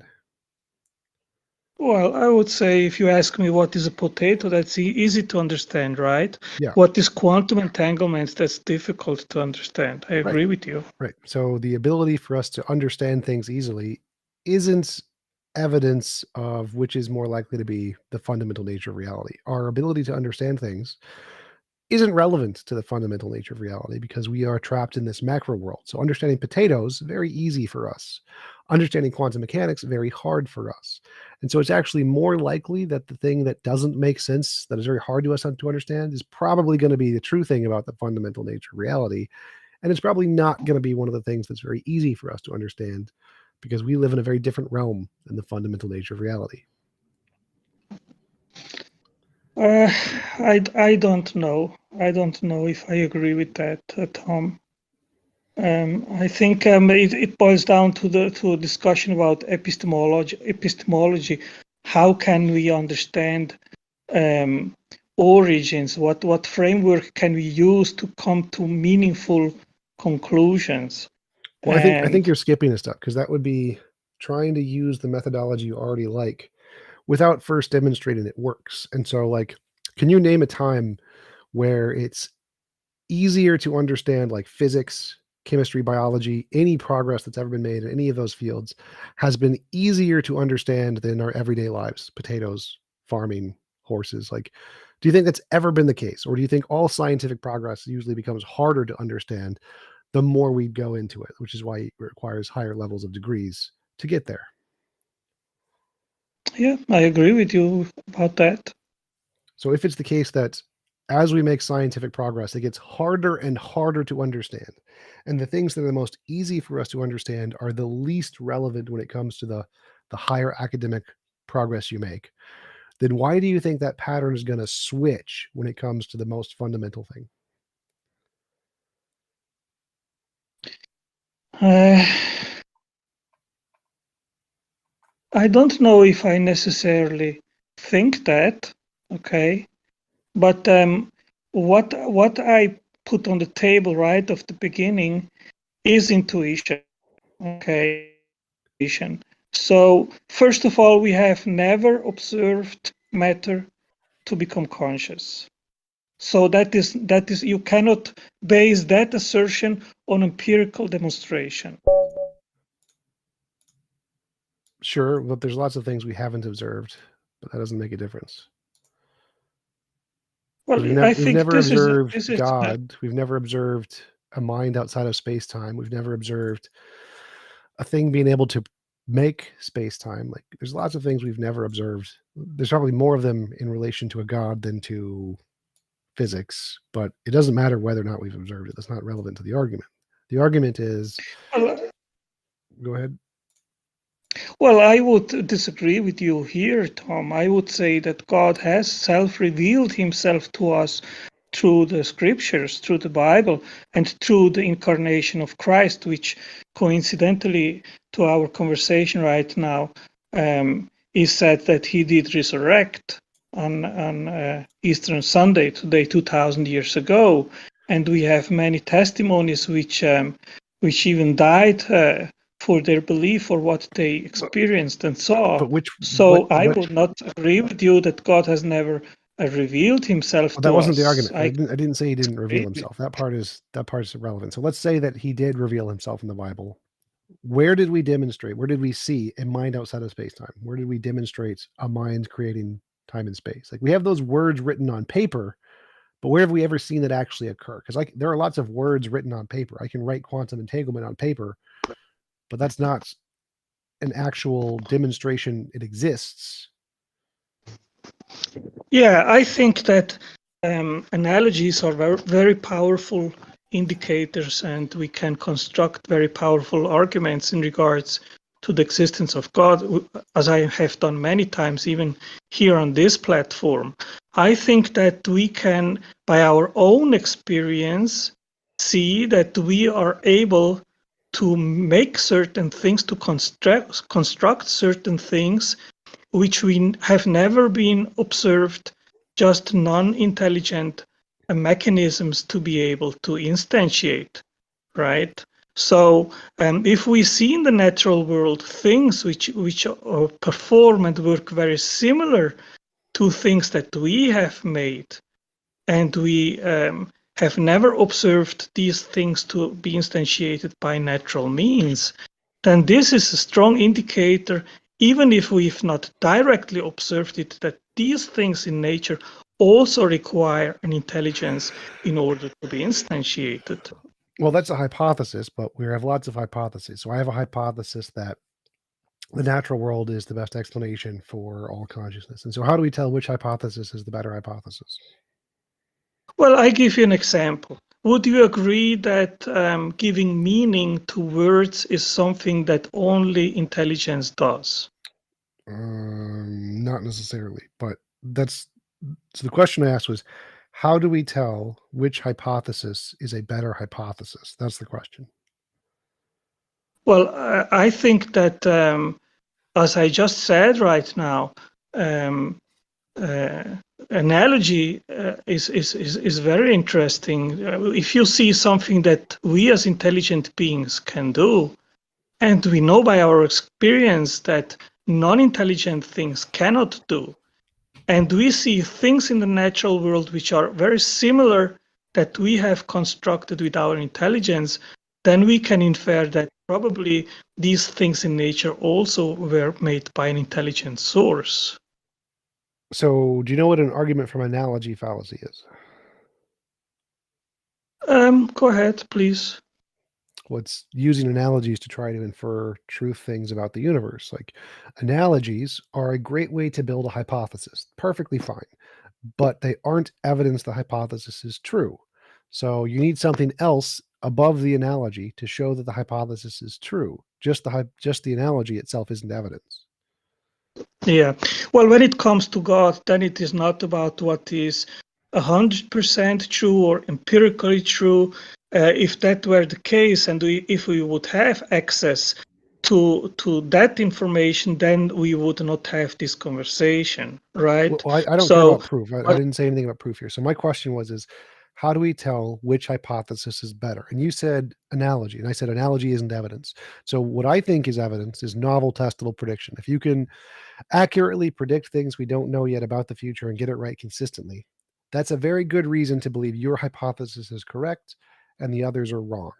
And so good. So if you test something, if you make a hypothesis and test that hypothesis, and all you get in repeated experiments failure, would you agree that then therefore you would have to think, well, what are the possible explanations? Is there an alternative explanation? And if the first doesn't work and you have just one other explanation, then probably that other explanation is more plausible. Would you agree with that? No. So even if, let's say, you test a hypothesis and it fails every time, that's never going to be evidence for a different hypothesis. No. So you need positive evidence. If you have just two propositions, okay, you have just two possible explanations on the table. Well, there's never two. There's never just two. So like, well, I give you one. Either there is intelligence involved or not to create the physical world. Well, that's not two. That's about two sets of infinites. So because there's different possible intelligences and there's different possible combinations of physical things. And so, like, if I said, No. I am two buckets here on the table. wait. So, like, if I said spontaneous generation was my hypothesis, the hypothesis that if you put dirty cloth in a jar, rats will pop into existence in the jar, and I say this is my hypothesis, and I'm going to test for this hypothesis, and it fails. That isn't evidence against natural causation of life. And so when you test a hypothesis, you're not testing all potential explanations of natural causation of life. You're testing a particular combination. And so you can't say we've been testing natural hypotheses and they've all been failing, therefore all natural hypotheses fail. No, it doesn't work that way. The ones we've tested, well, they actually have succeeded recently, but like spontaneous generation failed. That is true, but that is not evidence against natural causation. It's just evidence against spontaneous generation. And so there's infinitely many different variations of natural ways life could come about from non-life without a God. And there's infinitely many kinds of gods. Okay, in what case would you say is it better to infer that intelligence was involved in creating life rather than not? When novel testable predictions are made based off that hypothesis that are proven correct. Okay, so I will put here just this hypothesis on the table. And my hypothesis is that it is possible to give meaning to words by non-intelligent mechanisms. Has that ever been observed to be possible? Maybe, but even if it hasn't, that's not evidence for the alternative. No. I'm asking you if it has been demonstrated to be possible. This is a yes or no question. Well, my position is going to be yes, but that would be go against your argument. So just like to try to go with your argument. If you say yes, then you need to tell me which experiment has demonstrated this to occur. Depends on like how you define meaning in sentences. So that's the tricky part. But let's say that. Okay, let's go with your argument. Let's go with your argument. Let's say that we've never demonstrated that natural things can add meaning to words or whatever. That's still not a novel prediction. You still have no evidence that words were given meaning by an intelligence, an ultimate intelligence. And so wait. I made the prediction. That's not a prediction. Non-intelligent. Well, I am making a hypothesis and the prediction that non-intelligent mechanisms. What does prediction mean? What does novel prediction mean? I establish a hypothesis. What does the word novel prediction mean? It means to establish a new hypothesis. No, it does not. No. Novel prediction is to guess something that we don't know yet, that we've never seen before, and get it right. So if you're taking something that we've already seen, like that words are given meaning by intelligences, that's not a prediction. You're not predicting anything. And saying that something won't happen that we've never seen before is also not a prediction. You're just predicting the exact same thing we've already seen. So if I say, we will not see the sun be purple in the sky tomorrow, that's not a novel prediction. You're just predicting the exact same thing we've already seen. It's called postdiction. You're just saying we're going to see the same stuff. So for it to be novel, you need to predict something different, something we have not seen yet. And it has to get it right. So predicting that matter will not add meaning to words, if we've never seen matter adding meanings to words, is not a novel prediction. It's like predicting the sun will not be purple tomorrow. So in order to have a prediction, you have to give us a piece of something that you think we will discover to be true that we've never seen before. Yeah, Tom, I think it is not necessary just to have this fixation on predictions. I think what you need is a framework of investigation, and we have two competing hypotheses.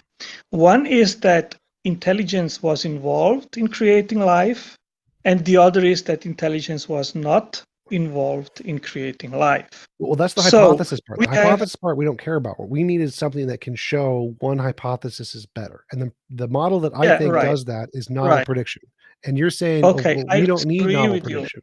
I know. Let me finish, please. You interrupted me. Let me finish, and I will explain to you why I disagree with your epistemological methodology, that you think that just testing novel predictions is a pathway to find truth, to find good inferences to origins. I will explain to you why I disagree with that. Okay. I think that our picture is very clear. The theism, atheism debate is between two competing hypotheses. In one, there is the ingredients intelligence, and in the other, there is not. Okay, so now we have a specific phenomena here. That phenomena is an assignment of meaning to words. Okay, that needs an explanation. And I am asking, what is the more case adequate explanation when you see a word and you see the assignment of a meaning to that word? Well, so this is why I interrupt before. Let me finish, please. Yeah, let me finish, please. No. So I cannot make a case if you are interrupting. That's what you usually do. I'm lost on what you're saying. It doesn't seem to follow. So the question was, why don't you think novel prediction is the best way to establish truth? And I'm not seeing how you're answering the question. I'm getting lost in all the irrelevance that don't answer that question. Well, I'm being very, very concise and relevant, but you are unable to listen, Tom. That's usual what you do, and you interrupt your interlocutor. Okay. So what is your answer? Why is novel prediction not correct? Yeah. I think that you made a word salad before. You were not concise and not clear. That's fine. Okay. I don't need to make. Why? I don't need. Can I finish, please? You're interrupting me. Because you're not answering the question. Why is novel prediction not required? Yes, I am trying to answer your question, but you're interrupting me. Okay. So please let me finish to talk. Okay. I say that we can make a novel prediction which has never been demonstrated before to be possible, which is that non-intelligent mechanisms could be able to assign meaning to words. You can test this. That's not a novel prediction, Angelo. That's literally not a novel prediction. A novel prediction is predict something we have not seen yet and discover that thing. No. Exactly. We have never seen. Listen carefully. Assign meaning to words. That is a novel prediction. Novel prediction. You have to predict something we haven't seen yet and discover that happened. Not that it didn't happen. Why does it have to be a novel prediction? I am giving you a challenge, which is your case. You need to demonstrate. You need to demonstrate that non-intelligent mechanisms are capable to assign meanings to words. If you are not capable, you have no case for naturalism, and you are lost, and you are not listening. And since you are not listening, Tom, as you are usually doing, I am ending this conversation. Yes, I. Okay, so I will end the conversation. Predicting something we already see is not a novel prediction. If I say what you need to do to prove your hypothesis is to prove that the sun is going to come up tomorrow purple, and I predict it will come up tomorrow yellow, that's not a novel prediction. You're predicting the same thing we've already seen, which is not evidence of your hypothesis. What you're saying is I have not provided evidence of mine, but you haven't provided any positive evidence of yours by giving this example. This is why it's not evidence. It doesn't matter if I don't provide evidence. Suppose I never provided any evidence. That will never be evidence of your hypothesis. What you need to make a novel prediction of something we've never seen before, something that's out of the ordinary, and get it right for your design or hypothesis to be supported. It doesn't matter if I never provide evidence. That will never be evidence of yours, because the falsification of my hypothesis is never evidence of your hypothesis. If you have 10 axles and you prove the first 9 are broken, that isn't evidence the 10th works. Literally one of the basic fallacies. So this is why you need novel prediction of something new that we don't know yet to be evidence of your hypothesis. And abiogenesis has done this. We have tons and tons of evidence of abiogenesis doing this, making successful novel predictions. It has not failed ever. It's been making tons of progress. So you're simply wrong about that. But even if it did, that would still never be evidence of your God. Let's see, who hasn't spoken yet? Brenda hasn't spoken yet. Hey, Brenda. I cannot hear you. Oh, can you hear me now? Yep, I can hear you now. I have a sort of different question. Okay. About propositions. Okay. Right. Is that okay? I guess. About epistemology. About the status of propositions. I have no idea. I don't. Status of propositions. What's your question?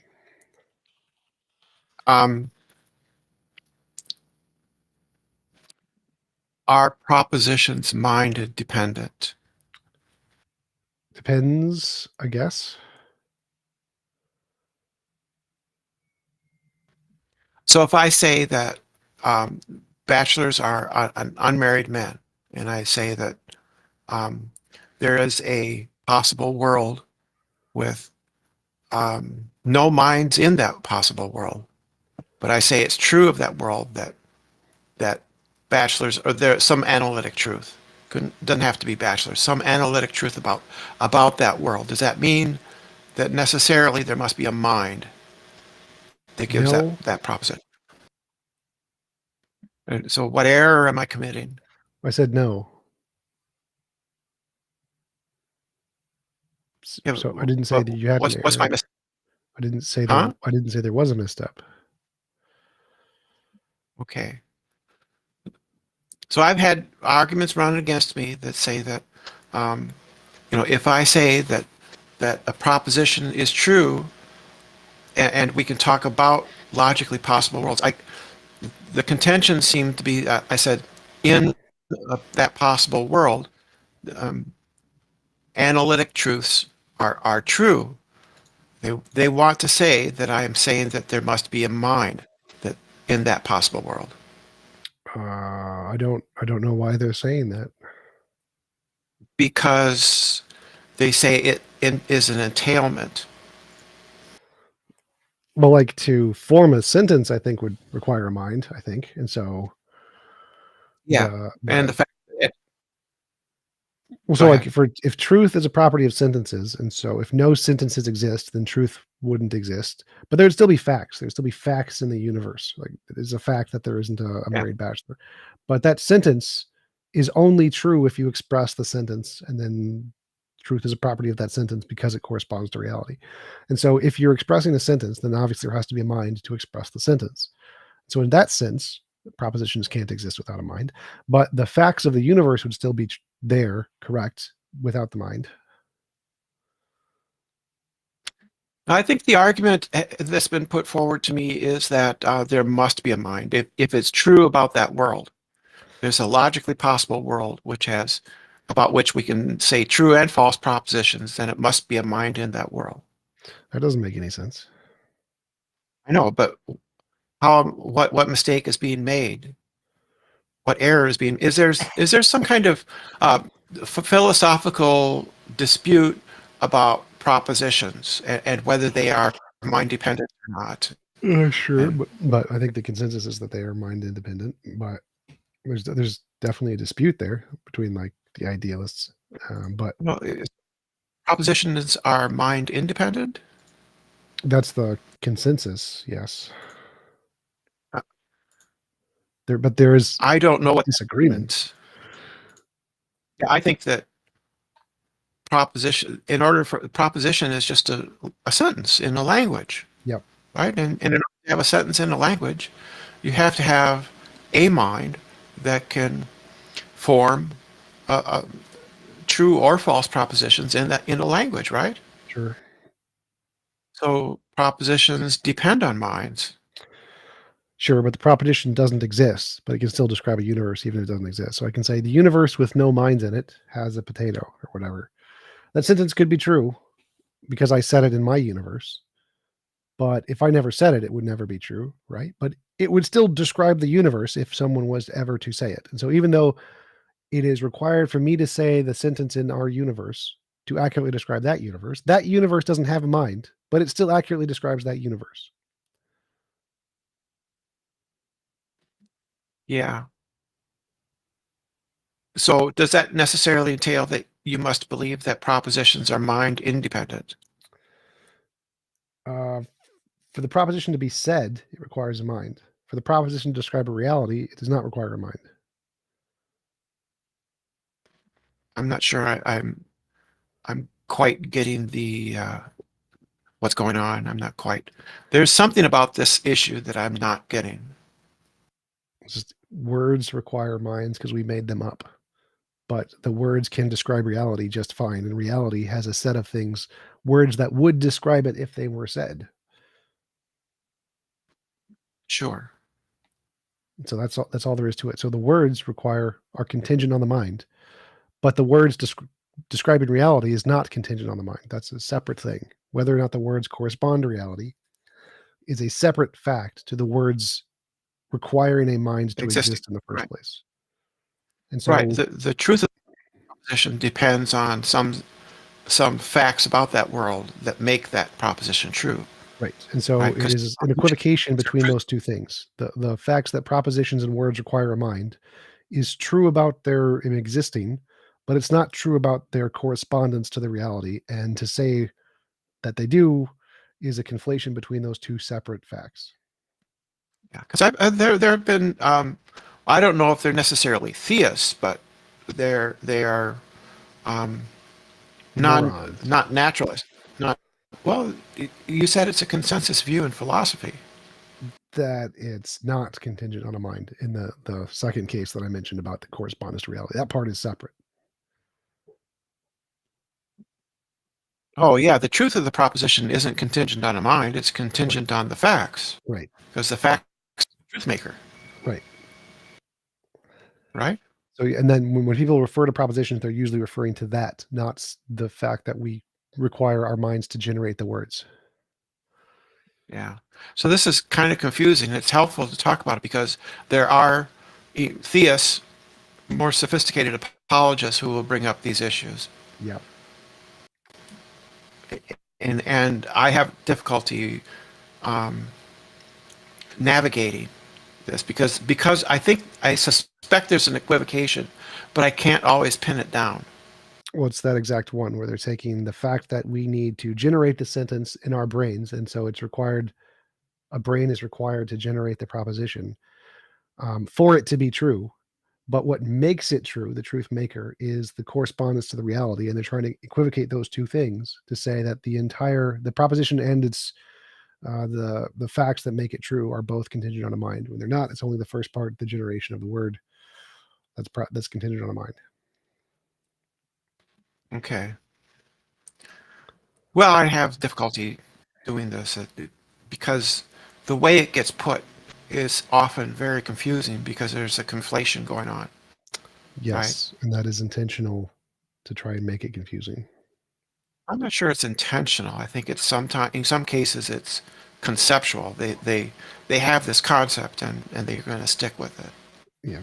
Sometimes I don't think that the people I've run into is not trying to intentionally deceive. They have this idea of the way things must be, which involves an equivocating. But then it gets hard for me to. These are like threads that need to be pulled apart, and sometimes it's difficult to do that. Yep. Okay. Just say good job, Brenda. Good job, Brenda. Okay. All right. Let's see who's next. Who hasn't talked? I don't think I've had Big P. Hello. What's up? Can I ask political questions? Sure. All right. I have two questions. They're one is one question, and the other one is a follow-up. A different question? Two questions? It's a follow-up. It's a follow-up to the first question. Okay. The second one. Do you agree that the fact people believe in God is studied among the social sciences? Of course. It's literally philosophy of religion. Okay. And then why do we reaffirm the beliefs of transgender people about their own sexuality through gender identity, but we don't reaffirm theists about their personal belief about the nature of the universe in a similar way? I'm not sure what you're asking. Should I So repeat? wait, let me see if I can. So you're asking, why do we accept the truth of the transgender claims, but not the truth of the religious claims? Is that what you're asking? No. We reaffirm their beliefs about their own sexuality through gender identity. So we don't really claim that they're actually women sexually, but we do reaffirm that claim through gender identity. But we don't really do that in a similar way to people who are religious and, let's say, believe in God. I don't understand your question. So I accept that you are let's say a Christian, just like I accept that a transgender person is transgender. I think they're both ideological positions, and they both represent some kind of psychological state in the person equally. I don't see a difference there. Yeah, but there's a difference between sex and gender identity, though. Obviously. Sure. So gender is not grounded in science or objectivity. It's purely subjective. Okay. But so is like therefore, religious ideology. So Christianity, Islam, Judaism. Yeah, so as religious beliefs in general, like theism, or maybe something spiritual, let's say, shouldn't be maybe souls or spirits, demons, whatever.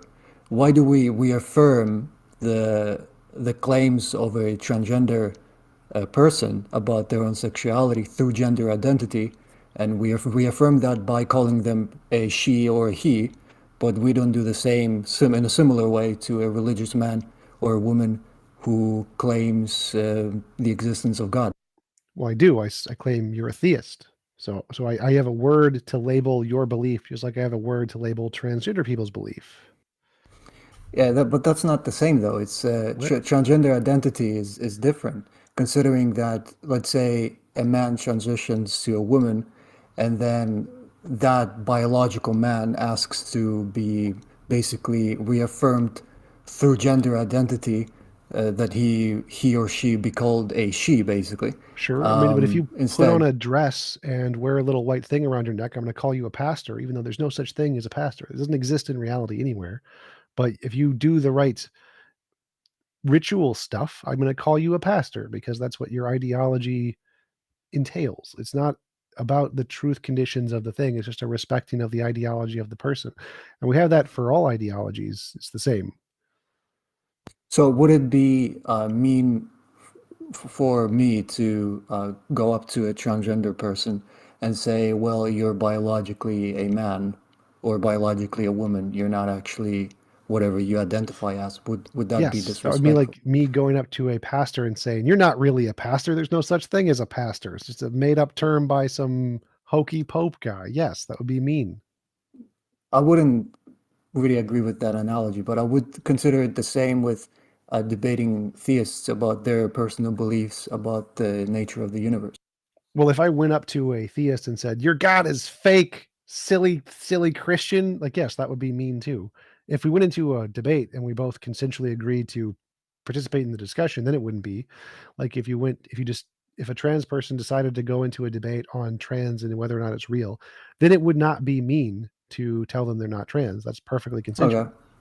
Can I go then on national television and say, and not at the same time be disrespectful and say, transgender like a transgender woman is actually a man? Wouldn't be that equally disrespectful if I would go to national television and say, that person claims God exists is wrong? No, those would not be equivalent statements. Okay, well, that's it. Let's agree to disagree. That's all I want to say. Okay, well, like, thank you. Sure. Goodbye. Let's see, I got Nomali. Hi then. Hey. Yeah, thanks for having me on the thing. Sure.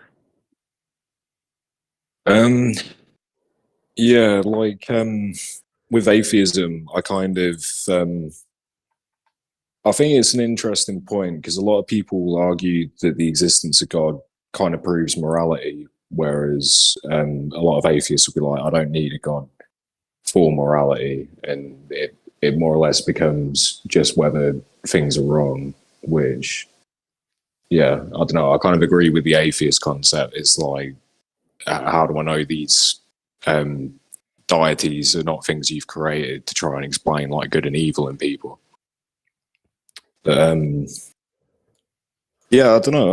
I feel like objectively, we do have to acknowledge there's some kind of conscious element in the universe.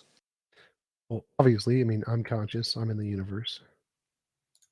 Yeah, like, but you know, like when something bad happens to someone, it's kind of poetic justice or whatever. Like you'd call it karma, you'd call it judgment or whatever. Like, do you not feel like there is kind of a conscious element of that in the universe? Like, No, in definitely life? not. Definitely not. Like there are dictators who have mass murdered millions of people and lived their entire lives perfectly fine. There is no karmic justice. Many horrible, evil people get off scot-free all the time, and the people who are innocent get tortured and killed all the time and never get compensation for that. There's no karma. Yeah, no, I think that's ridiculous to deny. I think that's correct, really. Yeah. I don't know.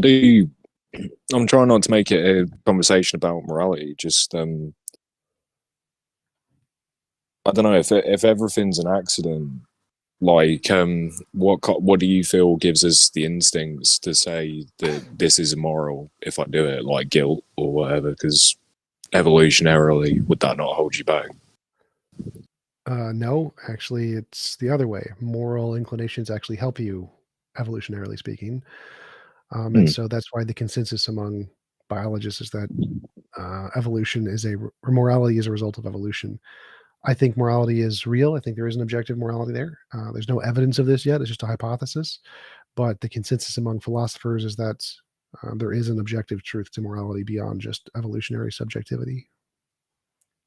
Yeah, I think I definitely agree. It can help form society or whatever. I was kind of thinking of like a weird out there example, but you know, like peaceful protests where they might have a load of people lie down in the ground. It's because like an authority figure knows they're in a deliberately vulnerable position, so it would be wrong of them to do anything.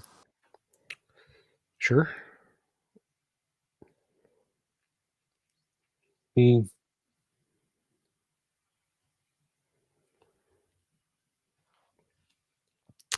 don't know. I do kind of feel. Do you not feel like there's gods of atheism almost? Depends what you mean. So I think I define God as usually a non-physical mind that exists with intentions outside of space-time for us. I don't think atheism has any of that. I think they do have things that they value or see as ultimate in the universe. Well, yeah, like I don't know. Saying someone plays a stage character, and the minute the actor does something wrong, they're no longer considered that stage character or whatever. But I don't know. I do kind of feel like saying you had like an entirely atheist country and everybody swore allegiance to this one figure. Like, are they almost not like a god? No.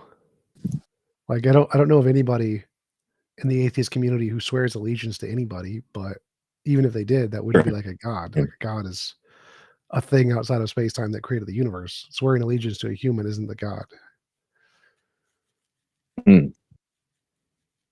No, I'd agree on that. Yeah. No, I'm kind of thinking of like the pharaohs when, like they say, you know, if you don't make me happy, I won't bring the rain in the spring, and therefore so everyone works all year to make them happy. Or Yeah. So they I believe don't know, they like, had more control over physics than they did. That's still not a god. Like a god is creator of the universe. So like eventually we'll be able to have that much control over physics. It won't make you a god though. yeah, I was going to lead it on to a comparison of like I don't know, Stalin or communist countries when they've like made religion illegal or whatever. It's not a god. Yeah, no, okay, that is true. I don't know. I kind of tuned in because I was just having thoughts on this, and yeah, thanks for giving me time to present them. Sure. Yeah, I'm probably gonna hang up now. All right, cool. Thanks for coming on. Thanks. Walker, what's up? Hey, Hey Tom, how you doing? All right, not too bad. I was wanting to run something past you because I was trying to figure out which way I should go in this argument. Left. All right, always left. I'll do it left from now on. Thank you. Anyway, I heard somebody say that they had a worldview that had no presuppositions, and then I had an atheist that said that they had a worldview that had one less presupposition than a theist worldview, in the fact that their worldview doesn't have a first cause with agency. So I'm trying to figure out how to walk my way through this, because as far as I can tell, if you're starting with the laws of thought, this is, for example, where I think we get the concept of logic from, the idea of self and not self and that sort of thing. Like, we're starting right from the very beginning, thinking in logic. It's the language we think in, right? Sure. Or am I off course somewhere? So we don't have to presuppose the laws of logic. We just have to recognize they're there and they seem consistent. Sure. Is any of that a presupposition? So a presupposition is something you assume is true before you make an argument. So if you're saying that you begin with the presupposition of the laws of logic in order to make an argument that, like, to ground reality or whatever, yeah, that could be a presupposition. I don't like to use any presuppositions, but you can, and you can say that the presupposition of the laws of logic is better than the presupposition of a God, and that's a rational argument to make. I'm guessing I'm not figuring out how I'm presupposing them by recognizing them in action.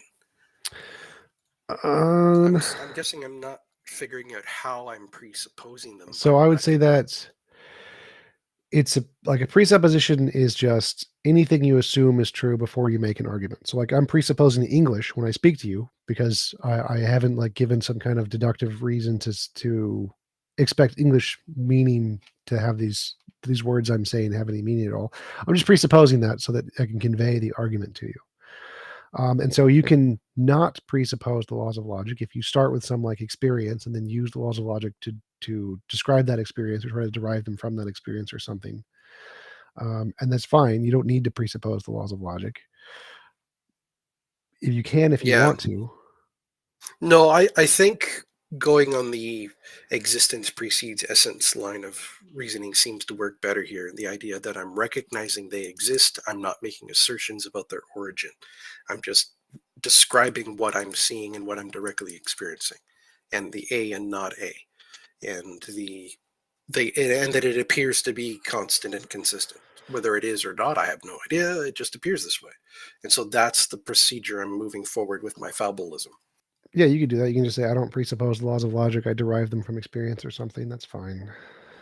It seems to be the case if you're thinking about Descartes as being his statement of being a thinking thing, is that he's recognizing the thinking is going on and that it appears to come from a thing that is being labeled self. And so, at the very beginning of the Cogito is the recognition of logic being used.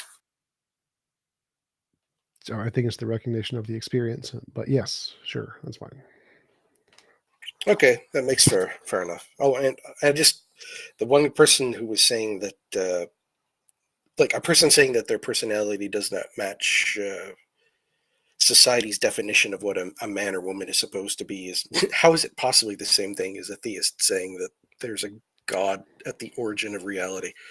I mean, those are two different things. Society states what a man or woman is, and someone either agrees or disagrees. That's the difference between sex and gender. I don't get how that guy was talking about gods and theism being the same. I think his argument was something like, we accept the claim that they're making at face value in the case of transgender gender identity claims, but we don't accept it or respect it in the case of religious claims. I think he was making an argument that it's okay to criticize religion publicly, and it's not considered religion phobic, but it's not okay to criticize transgender ideologies in public. And he was trying to make a comparison between those two to say that they are both equally as immoral. I think that was the argument he was trying to make. Well, that's epically stupid, because the person's talking about themselves and rejecting a label that's being put upon them, and the other one is making a claim about the origin of reality. It's the vastness of that category error is stunning. I'd say the one difference is that in the case of religion, you're making a claim that would have implications about my afterlife or whatever. And so it applies to me. And so I have a right to criticize that. Whereas in the case of transgender, like you're saying that your whatever has no implications on me whatsoever. And so in that case, that would be the substantive difference, I would say. But then in the case where if there's a society trying to impose transgender language on you, and that does have an implication, then I think you do have a right to criticize the ideology. But literally just going up to somebody and saying, you believe in this false thing, you're stupid. Yeah, that's mean on either side. So that would be equally as mean for Christians or people against transgender people. Well, when I was a fundamentalist, my argument against things like transgenderism was the fact that the Bible said that God created man and woman. And so therefore, if I accept the idea that there are people who appear to be one thing but claim to be another, I am somehow now in conflict with Scripture. And so that seems to be the core of where this is coming from. They're trying to defend the idea of the I statement don't of think man and so. women being created. No, you don't? No, I think that the argument against transgenderism just comes from the innate intuitive position that there are two sexes and gender and sex are synonymous. And that's like the position of most people throughout the world everywhere and has been for tens of thousands of years. So I don't think it's specifically about the Bible. I think that obviously because they believe there's a God created man and woman or whatever, that is something that biases them. But that was written by people who believe there were two genders, even though there's no God. So like that's a pretty common belief most people in humanity have, is that there are two genders and two sexes and they're the same thing. That's a very predominant view among most people throughout most of history. So it's not religiously related that motivates that kind of argument. Are you aware that in Jewish cultures there was recognition to different genders? Sure, there's many cultures that had that. They were just the minority, the significant minority. Is it possible to claim that Jewish culture is a minority position just because of their size and not because of the impact of those ideas have translated further into history? Yes. So like if they make up less than 1% of the population, then that is a minority, regardless of how much Yes, impact if they have in they the do. future. Yeah, if they do. But if somebody comes up with an idea and it suddenly takes the world by storm, the fact that the original population that invented the idea was small or is small, does that really affect the power of the idea? No, but the majority of people right now on the planet still think that there are two genders and two sexes.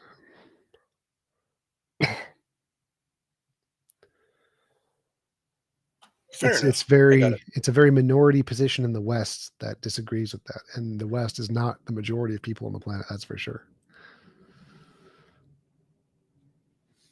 Like I remember Matt Walsh, the guy the "What is a Woman" guy, just started going to different countries and started asking them, "What is a woman?" and started telling them about this thing. He went to Africa, and like they all thought it was hilarious because like no, there's two sexes, man and woman. They all, like most people in the world think that it's a very new position that is gaining popularity in the West, but not really anywhere else. I think some part of me sees it as a revival of other ideas, or a reclamation, perhaps. Books exist to show man's ideas are not so new, but it doesn't make a difference. It's always been the minority. All right, fair enough. All right. Snowy, another question? Snowy, the other I'm question? back. What's up? What's your question? Huh? Oh. Yeah. So Words. you would what? Words. Give me words. Yeah, words. Yeah, words. So you would say that like anything that Okay. So what would you describe as like being moral? Voluntary assistance of will. Okay. So then what would you describe as being morality? A law of physics that instantiates these two principles. A law of physics? Yeah. Okay. Moral naturalism. Okay. So a law of physics. What exactly is Like I said, I already asked you what the mechanism of that would be, and you said that you don't know yet. Yep. Okay. Well, I mean, you say it's a hypothesis. I mean, is there like, do you already have evidence for that hypothesis, like already existing, or is it like there can be evidence and we just don't have it yet? Yeah, it can be evidence. If I already had evidence, I wouldn't be calling it a hypothesis. Well, no, I mean, even a hypothesis can have some evidence for it and still be. It depends on how you define evidence. I define evidence as novel testable predictions, which is like the standard of science to go from a hypothesis to theory. Okay. But you're saying that so there's no evidence for it. No hard evidence. No, it's just a hypothesis. Well, so then what's the what is the why would you believe in that when you wouldn't believe in other things that don't have that also You do can not believe have? anything you want. It's not contradictory of to course believe you- in things that don't have evidence. No, I'm not. It would only be contradictory to say it has evidence when it doesn't. So you're like, I believe I am the sexiest, smartest man alive. Do I have evidence of this? No. Well, you do actually, right? Thank Well- you, I guess. I'm flattered. Well, You're not my no, type. I'm not saying that you. I'm not saying that you are. I'm saying that you have evidence. For it, right? Again, it depends on how you define evidence. I define evidence as novel, testable predictions and nothing else. So I Well, don't right, care you about- have. Well, yeah, you have novel testable. Like you have the ability to test whether or not you are the smartest, sexiest man alive, right? So novel not- testable predictions is predicting something we don't know yet about reality and getting it right consistently. And getting it right. Yeah. So it's not like Well, what if you get it just, wrong? Not just I mean, a if you- prediction. That's evidence against your hypothesis. Well, right.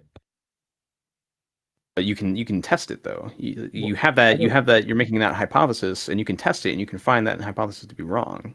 That doesn't make it not a hypothesis anymore. Be defeated hypothesis, but that's irrelevant. Like, I don't care if you can test it. That's not the point. The point is evidence is if you have tested it and have gotten it correct. And if you don't have that, Right. you don't have evidence in my position. So I don't care about the philosophical analysis. I don't care about the simplicity. I don't care about the elegance of the hypothesis. All that's garbage.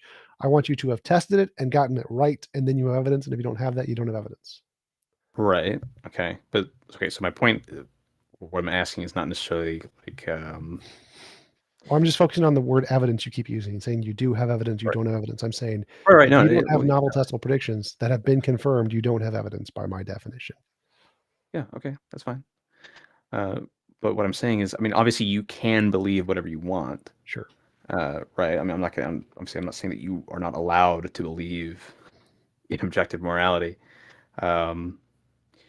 What I'm asking is, why do you believe in it without any sort of evidence? Because I think it will have evidence in the future. So it's the same as any physicist comes up with a new model and thinks that their model is correct and then makes predictions thinking that they will be discovered and be correct about it. It's the same thing. So every hypothesis starts with no evidence, and scientists believe it because it's their model and they like it, or intuition or whatever. And then they try to discover the predictions. I mean, typically I would think that they would come up with a hypothesis because they're using that as like an explanatory. Well, yeah, but that's not trying to evidence. explain Remember? something else that is happening, right? Right. And that's exactly what I'm doing. So I'm explaining So what moral, do you- and moral progress, the patterns that I see in those things, and what Well, I hold infer is on. going to happen in the future. So moral progress, that kind of already. No, it does not beg the question, because it's just a consistent pattern. It doesn't matter what you call it. If there's a consistent pattern going in one direction, it's independent of what you call it. There's a pattern there. What's the pattern and what's the direction? Well, I think the pattern is that as we gain in resources and intelligence, there are more involuntary impositions that we see as unnecessary and begin calling them immoral. Right. The consent. Right. And I think that's the pattern, which I describe as the principle. Right, that there's typically going towards more consent. I'm trying to think. I mean, we don't necessarily move in that. I'm not even necessarily saying that. I'm not even necessarily sure that we do move in that way, though. Most ethicists would disagree. I mean, isn't there like I mean, we generally find that living like society. Yes, we find that in every society. So like women's rights, LGBTQ rights, Indian slavery, workers' rights, child labor laws. It all has the consistency of giving people more freedoms and more individual choices of expressions of their will to the most extent possible, up until the point where doing so has some greater consequence of imposition of will. And that's the pattern that we seem to see in pretty much every society, even Saudi Arabia allowing women to drive like a few years ago. Yeah. But we don't necessarily allow people to exit society. What? Right? Sure we do. You don't What allow. are you talking about? How so? You can go off and just build a house in the woods. No one cares. No one's going to stop you. I don't think that that's true. You literally can do that. Lots of people do that all the time. You can certainly, yeah. You can certainly go out into the woods. And you can certainly build a house. Probably, assuming that you have the means of traveling there and have the means of building said house, and nobody tries to stop you before then. But I mean, like, if it's like, what land are you going to be using? Are you going to be using public land? And then if you are using public land, yeah, if you're using someone else's property, that would go against the morality because you're using someone else's property. Yeah, you say someone else's property, and so typically, I feel like what you're thinking of when you say that is like private property. But even if you're using public property, I mean, that's the property of the state, and I don't think you can't just freely use public land for whatever you want. Right, you can't use other people's property, and that's consistent with the morality. So I mean, yeah, so you would consider public land to be someone else's property? Yes, like state parks and okay, stuff. so You then can't just build a house on a state park and be like, hey, I want to live here. Like, no, it's not okay. Right, sure, yeah, okay. So, but what woods are not? Can you identify the woods that are not public property? Yes, the vast majority of them. Most of America is uninhabited, and you can just go and build a house there. And the government's like, all right, cool. It's the homestead. I forget what it's called, homesteading laws or whatever. If you build a house there, it's yours. There's the Homestead Act, yeah, and like you can get homestead exemptions for certain things. But yeah, if you build a house there in most of the country, you get to keep it as your property. Okay, sure, but you then have to start paying property taxes on that. I mean, I think like there's like certain. Nope, many of them there's no property taxes there. All right, but then if you start engaging in commerce on that land with other individuals, and if you build a company or something, then yeah, you're gonna have to start paying taxes. Right, so you can't actually. So you can't just go out and just be there. Yeah, you can't start a multi-million-dollar corporation and not pay taxes. If you're just going to build a home, no one's going to tax you. Well, I'm not even talking about a multi-million-dollar corporation. I mean, let's say that you go and you build a house on that land and whatnot, and let's say you start farming that land as well. On top of that, you also don't get to just go anywhere and then do that. Like in order to do that, you would have to get approval from the federal government as to where exactly you're building that property. I don't think you can just go out into whatever. No, it's already allocated. There's already like most land, as long as it's not developed public land. Yes, you can do that. But doesn't seem like any of this is relevant to your question. Like, what is?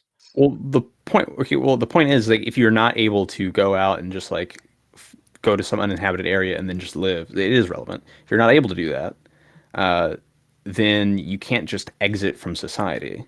Sure. Right. So then you're being forced to participate in society, right? Yes, by physics, unfortunately. By physics, unfortunately. Not by physics, actually. Yeah, like if say you're handicapped and you're literally incapable of going off and living on your own, you have to be a part of society because you need the support. Well, no, it's not just that. It's not about having the physical It's not relevant to the topic. Like, yes, there are many things in this world that you are forced to do that you don't get consent on that are immoral. Yes, it is immoral that you can't just go off on your own and be out of the system. Yes, that is an immoral. Sorry. I agree, immoral. Right, but we all universally I say we all universally recognize, but most people would probably say that you should not necessarily be allowed to just go off and live on your own and like remove yourself from society. I don't know where you're getting this idea that most people would say that. I don't know where you're getting that idea. Like, yeah, like most people don't care. Like, if you want to go for it. It's a very strange idea that you think most people would not be okay with that. I'm pretty sure most people don't describe themselves as libertarians. I'm pretty sure that if you were to go, I'm not a libertarian. I don't care about libertarians. Like, if somebody wants to go off into the woods and just build a house Who do you think is going to be like, that's bad? You should not go build a house in the woods. Okay, go off, build a house in the woods, not pay any tax, not pay for it, not pay any taxes. Do it without the consent of the government, because just doing it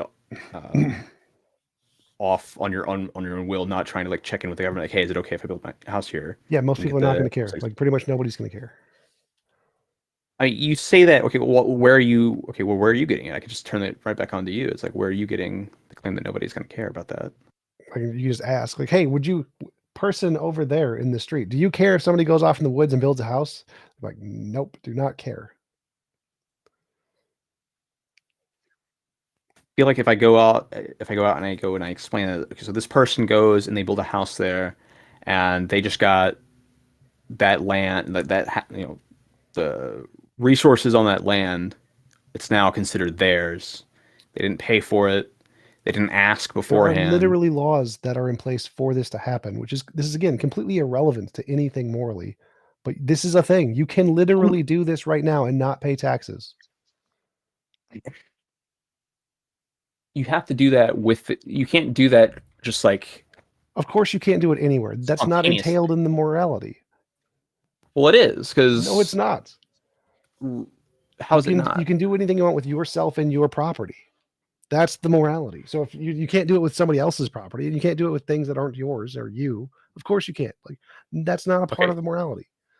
Well, if everyone if all property is already claimed, yes, there are physical limitations, as I mentioned before, that we have to abide by that are not moral. It's not moral that there is physical limitations in this world that we have to abide by. It sucks.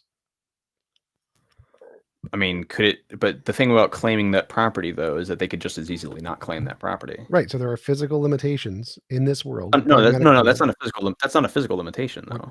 Yeah, it is.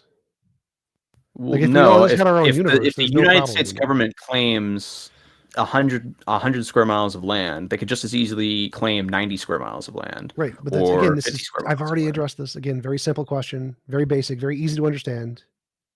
In our pragmatic world, there is a limited amount of land that we divide up against governments because we need protection against other governments. If we all got our own universe and you can have however much land you want, this is not a problem. It's irrelevant. Okay.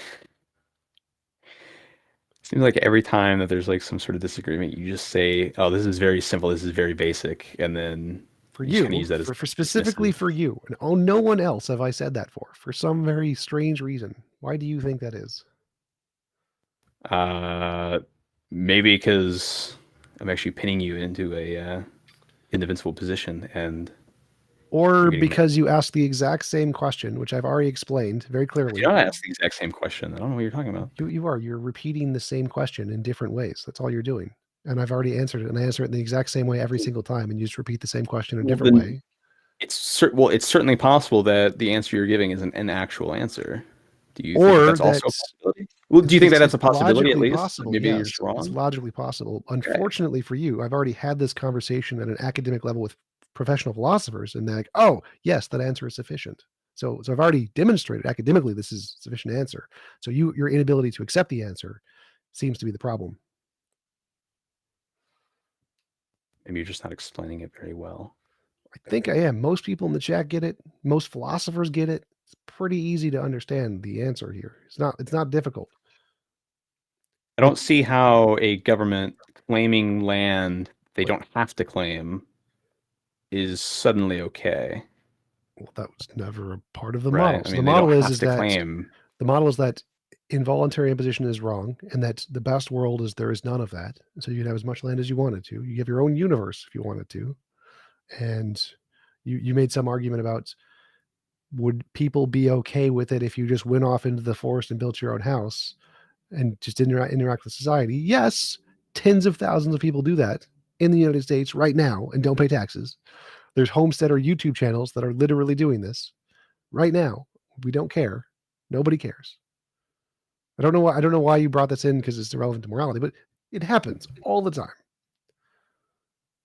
I mean, it might happen in the United States. So again, I don't. It happens in every country all the time. It is relevant to morality. No, it is absolutely relevant to morality. How's it not? I mean, like, if the whole thing about what you describe as Because there's a morality is pragmatic consent. limitations of this world, and there's the objective moral best of all possible worlds, and those are not the same thing. There are physical limitations in this world that prevent us from being in the best of all possible world that's perfect from everyone. But when I'm talking about objective morality, what's a perfect moral world, I'm talking about the best of all possible limitations, worlds. though. You literally. What I'm saying is that even within the realm of the physical limitations that we have, there are things that are occurring that. Okay, well that's the problem. Stop talking about the physical world and our limitations. Talk about the best of all possible world, given all laws. I'm saying even within the physical realm, there are things that we could not be doing. There are things that we either could be doing or could. Okay, talk about the best of all possible worlds. World where everybody gets their own universe. Okay, now put your problem into that scenario and see how it works. What? The best of all put the problem in the best of all possible, but we don't live in the best of all possible worlds. Right, I don't care because I'm talking about objective morality that is based on the best of all possible worlds. So our pragmatic limitations are just not relevant to objective morality. How are they not? Because objective morality, as I'm defining it, is morality in the best of all possible worlds, the perfect, morally perfect world, which isn't this. You define morality as being like some sort of law of physics. Yes. Right. We live in the physical universe. Which is if there's not another moral. Which is not perfectly moral. There's lots of immoral things that happen here, right? Yes. So if I'm trying to describe what perfect morality is, that would mean we get rid of all the immoral things, right? I don't. So the way that I view morality, I don't view. So I wouldn't say that like a tornado is immoral. Don't care. You don't care? No, I don't care. So when I'm talking about objective morality, I'm talking about a world with no immorality, right? Right, I agree, but like. So if you're asking a question about, that's what I'm saying is I wouldn't describe like a tornado occurring, right? I don't care. Killing someone. I don't care. So when you bring up these pragmatic examples, they are irrelevant to anything I'm talking about, because what I'm talking about is they are relevant. I don't know why you're saying they're irrelevant. I'm literally trying to explain it to you. When I'm talking about objective morality, you're asking questions about objective morality, I'm talking about what would be moral in the best of all possible worlds. And then when you try to say, but in our pragmatic limited situations, like, I don't care. It's not relevant to anything I'm saying. I can tell you what would be I can translate this current pragmatic situation into the best of all possible worlds. I can tell you how to get from our pragmatic limitations to the best of all possible worlds. So someone wants to go build a house, give them their own universe. They can go build their own house and be alone. No taxes. Perfect. Okay, if you're saying, that's the moral. If you're saying that morality is a product of physics in the physical realm, you would have to then say that were the universe physically different, then in order to get to the best possible world, the entire universe would have to be physically different. Sure. And like in order to get to the best the quote what you would describe as the best possible world, like physics itself would have to be different. And okay, but if physics itself has to be different in order for your best possible world to be, and morality is a product of physics, then your objective morality would be a product of the physics of that universe. It would not be a product of the physics of our universe, though. What? No, I don't think you understand. Yes, actually, yes. No. So like laws of physics don't, like, there's many different laws of physics. So if there was a moral law of physics, that doesn't mean that it would govern everything else. It would force all of the laws to obey that law. It could be a weakly interacting law like gravity. And so other laws are more powerful than it and overtake it and prevent it from being the perfectly moral world. So like if there is a moral law of physics, and if it was maximized to be the dominant force that controlled everything, then the world would be the best of all possible worlds. If it's just another force and there are other forces that prevent it from taking hold, there would be no problem with understanding how we are in a law of physics govern universes, and morality is a law of physics, but it's not the governing law of physics that controls everything. It's not very hard to understand. Again, you seem to be under the impression that if morality is a law of physics, then it would just make everything perfectly moral in the universe. And if it was the most powerful law of physics, sure, it would. But well, no, and that's not really what I'm saying. What I'm saying is that so if the law, so if morality is a law of physics, and in order for the best version of morality to exist, other laws of physics would have to change. Well, already you're saying that the laws of physics could be something else, but they're not. Sure. So then, That's could we already know that. morality, like, could objective morality, if it's a Sure. law of physics, Sure, if be there something is, else? if morality is instantiated with an object, like a Platonic object or a law of physics or a God, then yes, that thing could be different, which would instantiate a different morality. Well, so hold on. If you can have different moralities, how can you pick one specific one as being the Reality. objective one? So if there is an object that is the moral object in reality, then it is objectively the thing that governs objective morality. If there was a different object, then yes, there would be a different objective grounds of morality. Sure. Right. So then two different universes could have two different laws of morality. Yeah. It's logically possible. Sure. Okay. So then what's the law of morality for our universe specifically? That's kind of what I'm getting at here. The one that I think describes the patterns in moral intuition and moral progress. So what would a universe that has a different law of morality look like? Like, how would that even, what would change suddenly? Beings would have a different pattern in moral intuition and moral progress. So if we were to copy every other physical aspect of our universe and we were to only change morality, then even though you and I have the exact same answer as brain before. patterns. Exact same answer as before. What was the exact same answer as before? If all of the other laws of physics were the same, but we changed the moral law of physics, we'd have different patterns in moral intuition and moral progress. Okay, so again, so let me just real quick. If we were to copy our universe, atom for atom, and we were to then change the law of morality to something else, you and I are atom for atom the exact same. What changes? Exact like what same answer as before. Okay, yeah. Can you give me an example? Yes, we would change our moral intuition and moral progress. So we'd see different kinds of moral inclinations among societies and how they change over time, because this law would affect those things, affect how our brains develop moral intuitions over time. So our beliefs would what's the mechanism? Like, what is the mechanism? I don't know. I don't care. Occurring there? I don't know. I don't care. That's the thing. If you can't, I mean, can you not even like imagine what if okay? It literally doesn't make a difference. It's irrelevant. It's just a waste of time gibberish. I think it is relevant, though. I mean, that's kind of the. What is it relevant to? Magical pixies. It's governed by magical pixies. By magical pixies. Yep. There you go. I've given you a mechanism now. And if it exists, then it's objective morality. It doesn't matter if it's magical pixies or leprechauns or a law of physics or a Platonic object. It makes no difference. Literally irrelevant. I think that you're not really. I don't know that there's. Would it make a difference if it was magical pixies or a law of physics or unicorns? If this is a thing that exists in reality, would it make a difference what it's made of? Would it make a difference? I think that I could say no, it wouldn't make a difference. But then at the same point is, I guess the point is, does it exist? I mean, that's the question. It's not. The question isn't how does it exist? But right. And so the evidence of how it exists is produced by novel testable predictions.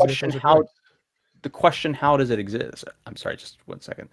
The question, and then I would like you to repeat what you said. But the question of how something exists is in some way, or what specifically mechanistically would change. What specifically mechanistically would change if it were itself to change? It gives you a point. It kind of helps you get to whether or not that thing even exists in the first place. No, because if the answer, they don't even care. None of that. No one cares about that in physics. Well, how does a string work? Like, I don't know. What is a string? I don't know. What is a field? I don't know. Nobody cares about that. All of that's irrelevant gibberish. Like we don't need to give any kinds of complicated answers like that of what the fundamental essence of those things are. Nobody knows. Nobody cares. All that matters is, does it make novel testable predictions or are they right? That's it. That's all you need. You don't need all this complicated understanding of the ontology of the thing. Nobody cares about that. Well, I care about that. So that's That's at least nice. someone. Yeah, so that's at least one person. So somebody cares about it. So there you go. Disproved your hypothesis there, I guess. Sure. But anyways, all right. Is anybody else raising their hand? Oh no, they're not. I was gonna say. Oh, okay. Sure, he wants to go up there. But yeah, I was just trying to say because I disagree with like how you would define, I guess, what morality specifically itself is. Well, hello. I don't define morality. Hello. Stop. So I find that I look at the patterns in reality, and morality is just referring to specific patterns in reality. That's all it is. What I think is causing those patterns is whatever the fundamental essence of morality is, whether it's evolution or a law of physics or whatever. Right. Yeah, I would define it differently than that, but we can talk about that some other time, I guess. All right, Journal. Hello.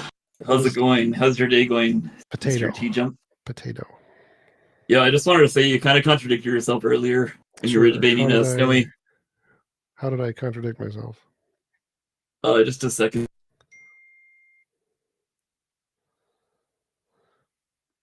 Okay. That was a strong contradiction there.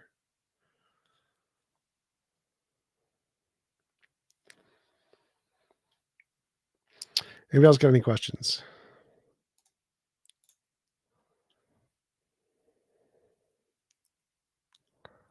Would talking to Snowy and discussing the philosophical concept of existence preceding essence not have helped in that regard, to have him understand that critiquing the essence of something matters not to its existence? Maybe.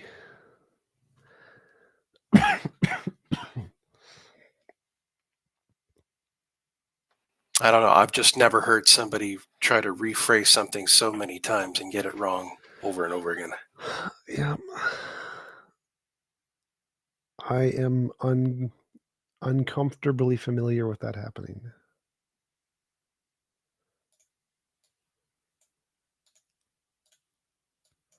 That was all. Right. Unless you want to ask me a question. Ask me a question and I'll answer you, and then we'll go back and forth. What is your bank routing number and social security number and money? 4. 1. Got it. Anybody else have any questions?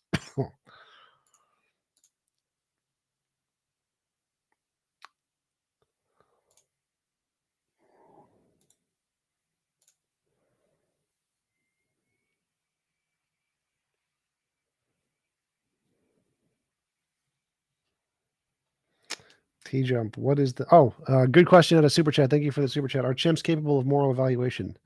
Yes, I think so. I think that the evidence in evolutionary biology shows that animals can have moral judgments. Capuchin monkeys do it a lot really well, and I think most apes do it as well. So yes. Alex Hins, what is your meaning of life? Hot blondes and world domination is my meaning of life. The meaning of life is defined meaning. If that's hot blondes, okay.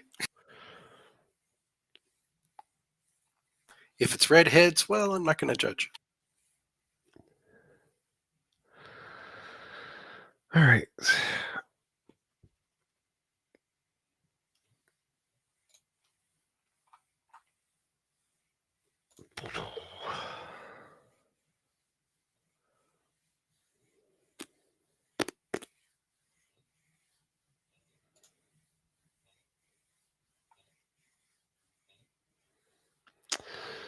All right. If nobody's got any more questions, I'm probably going to close it out.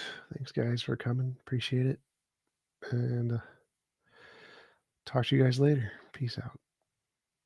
Later.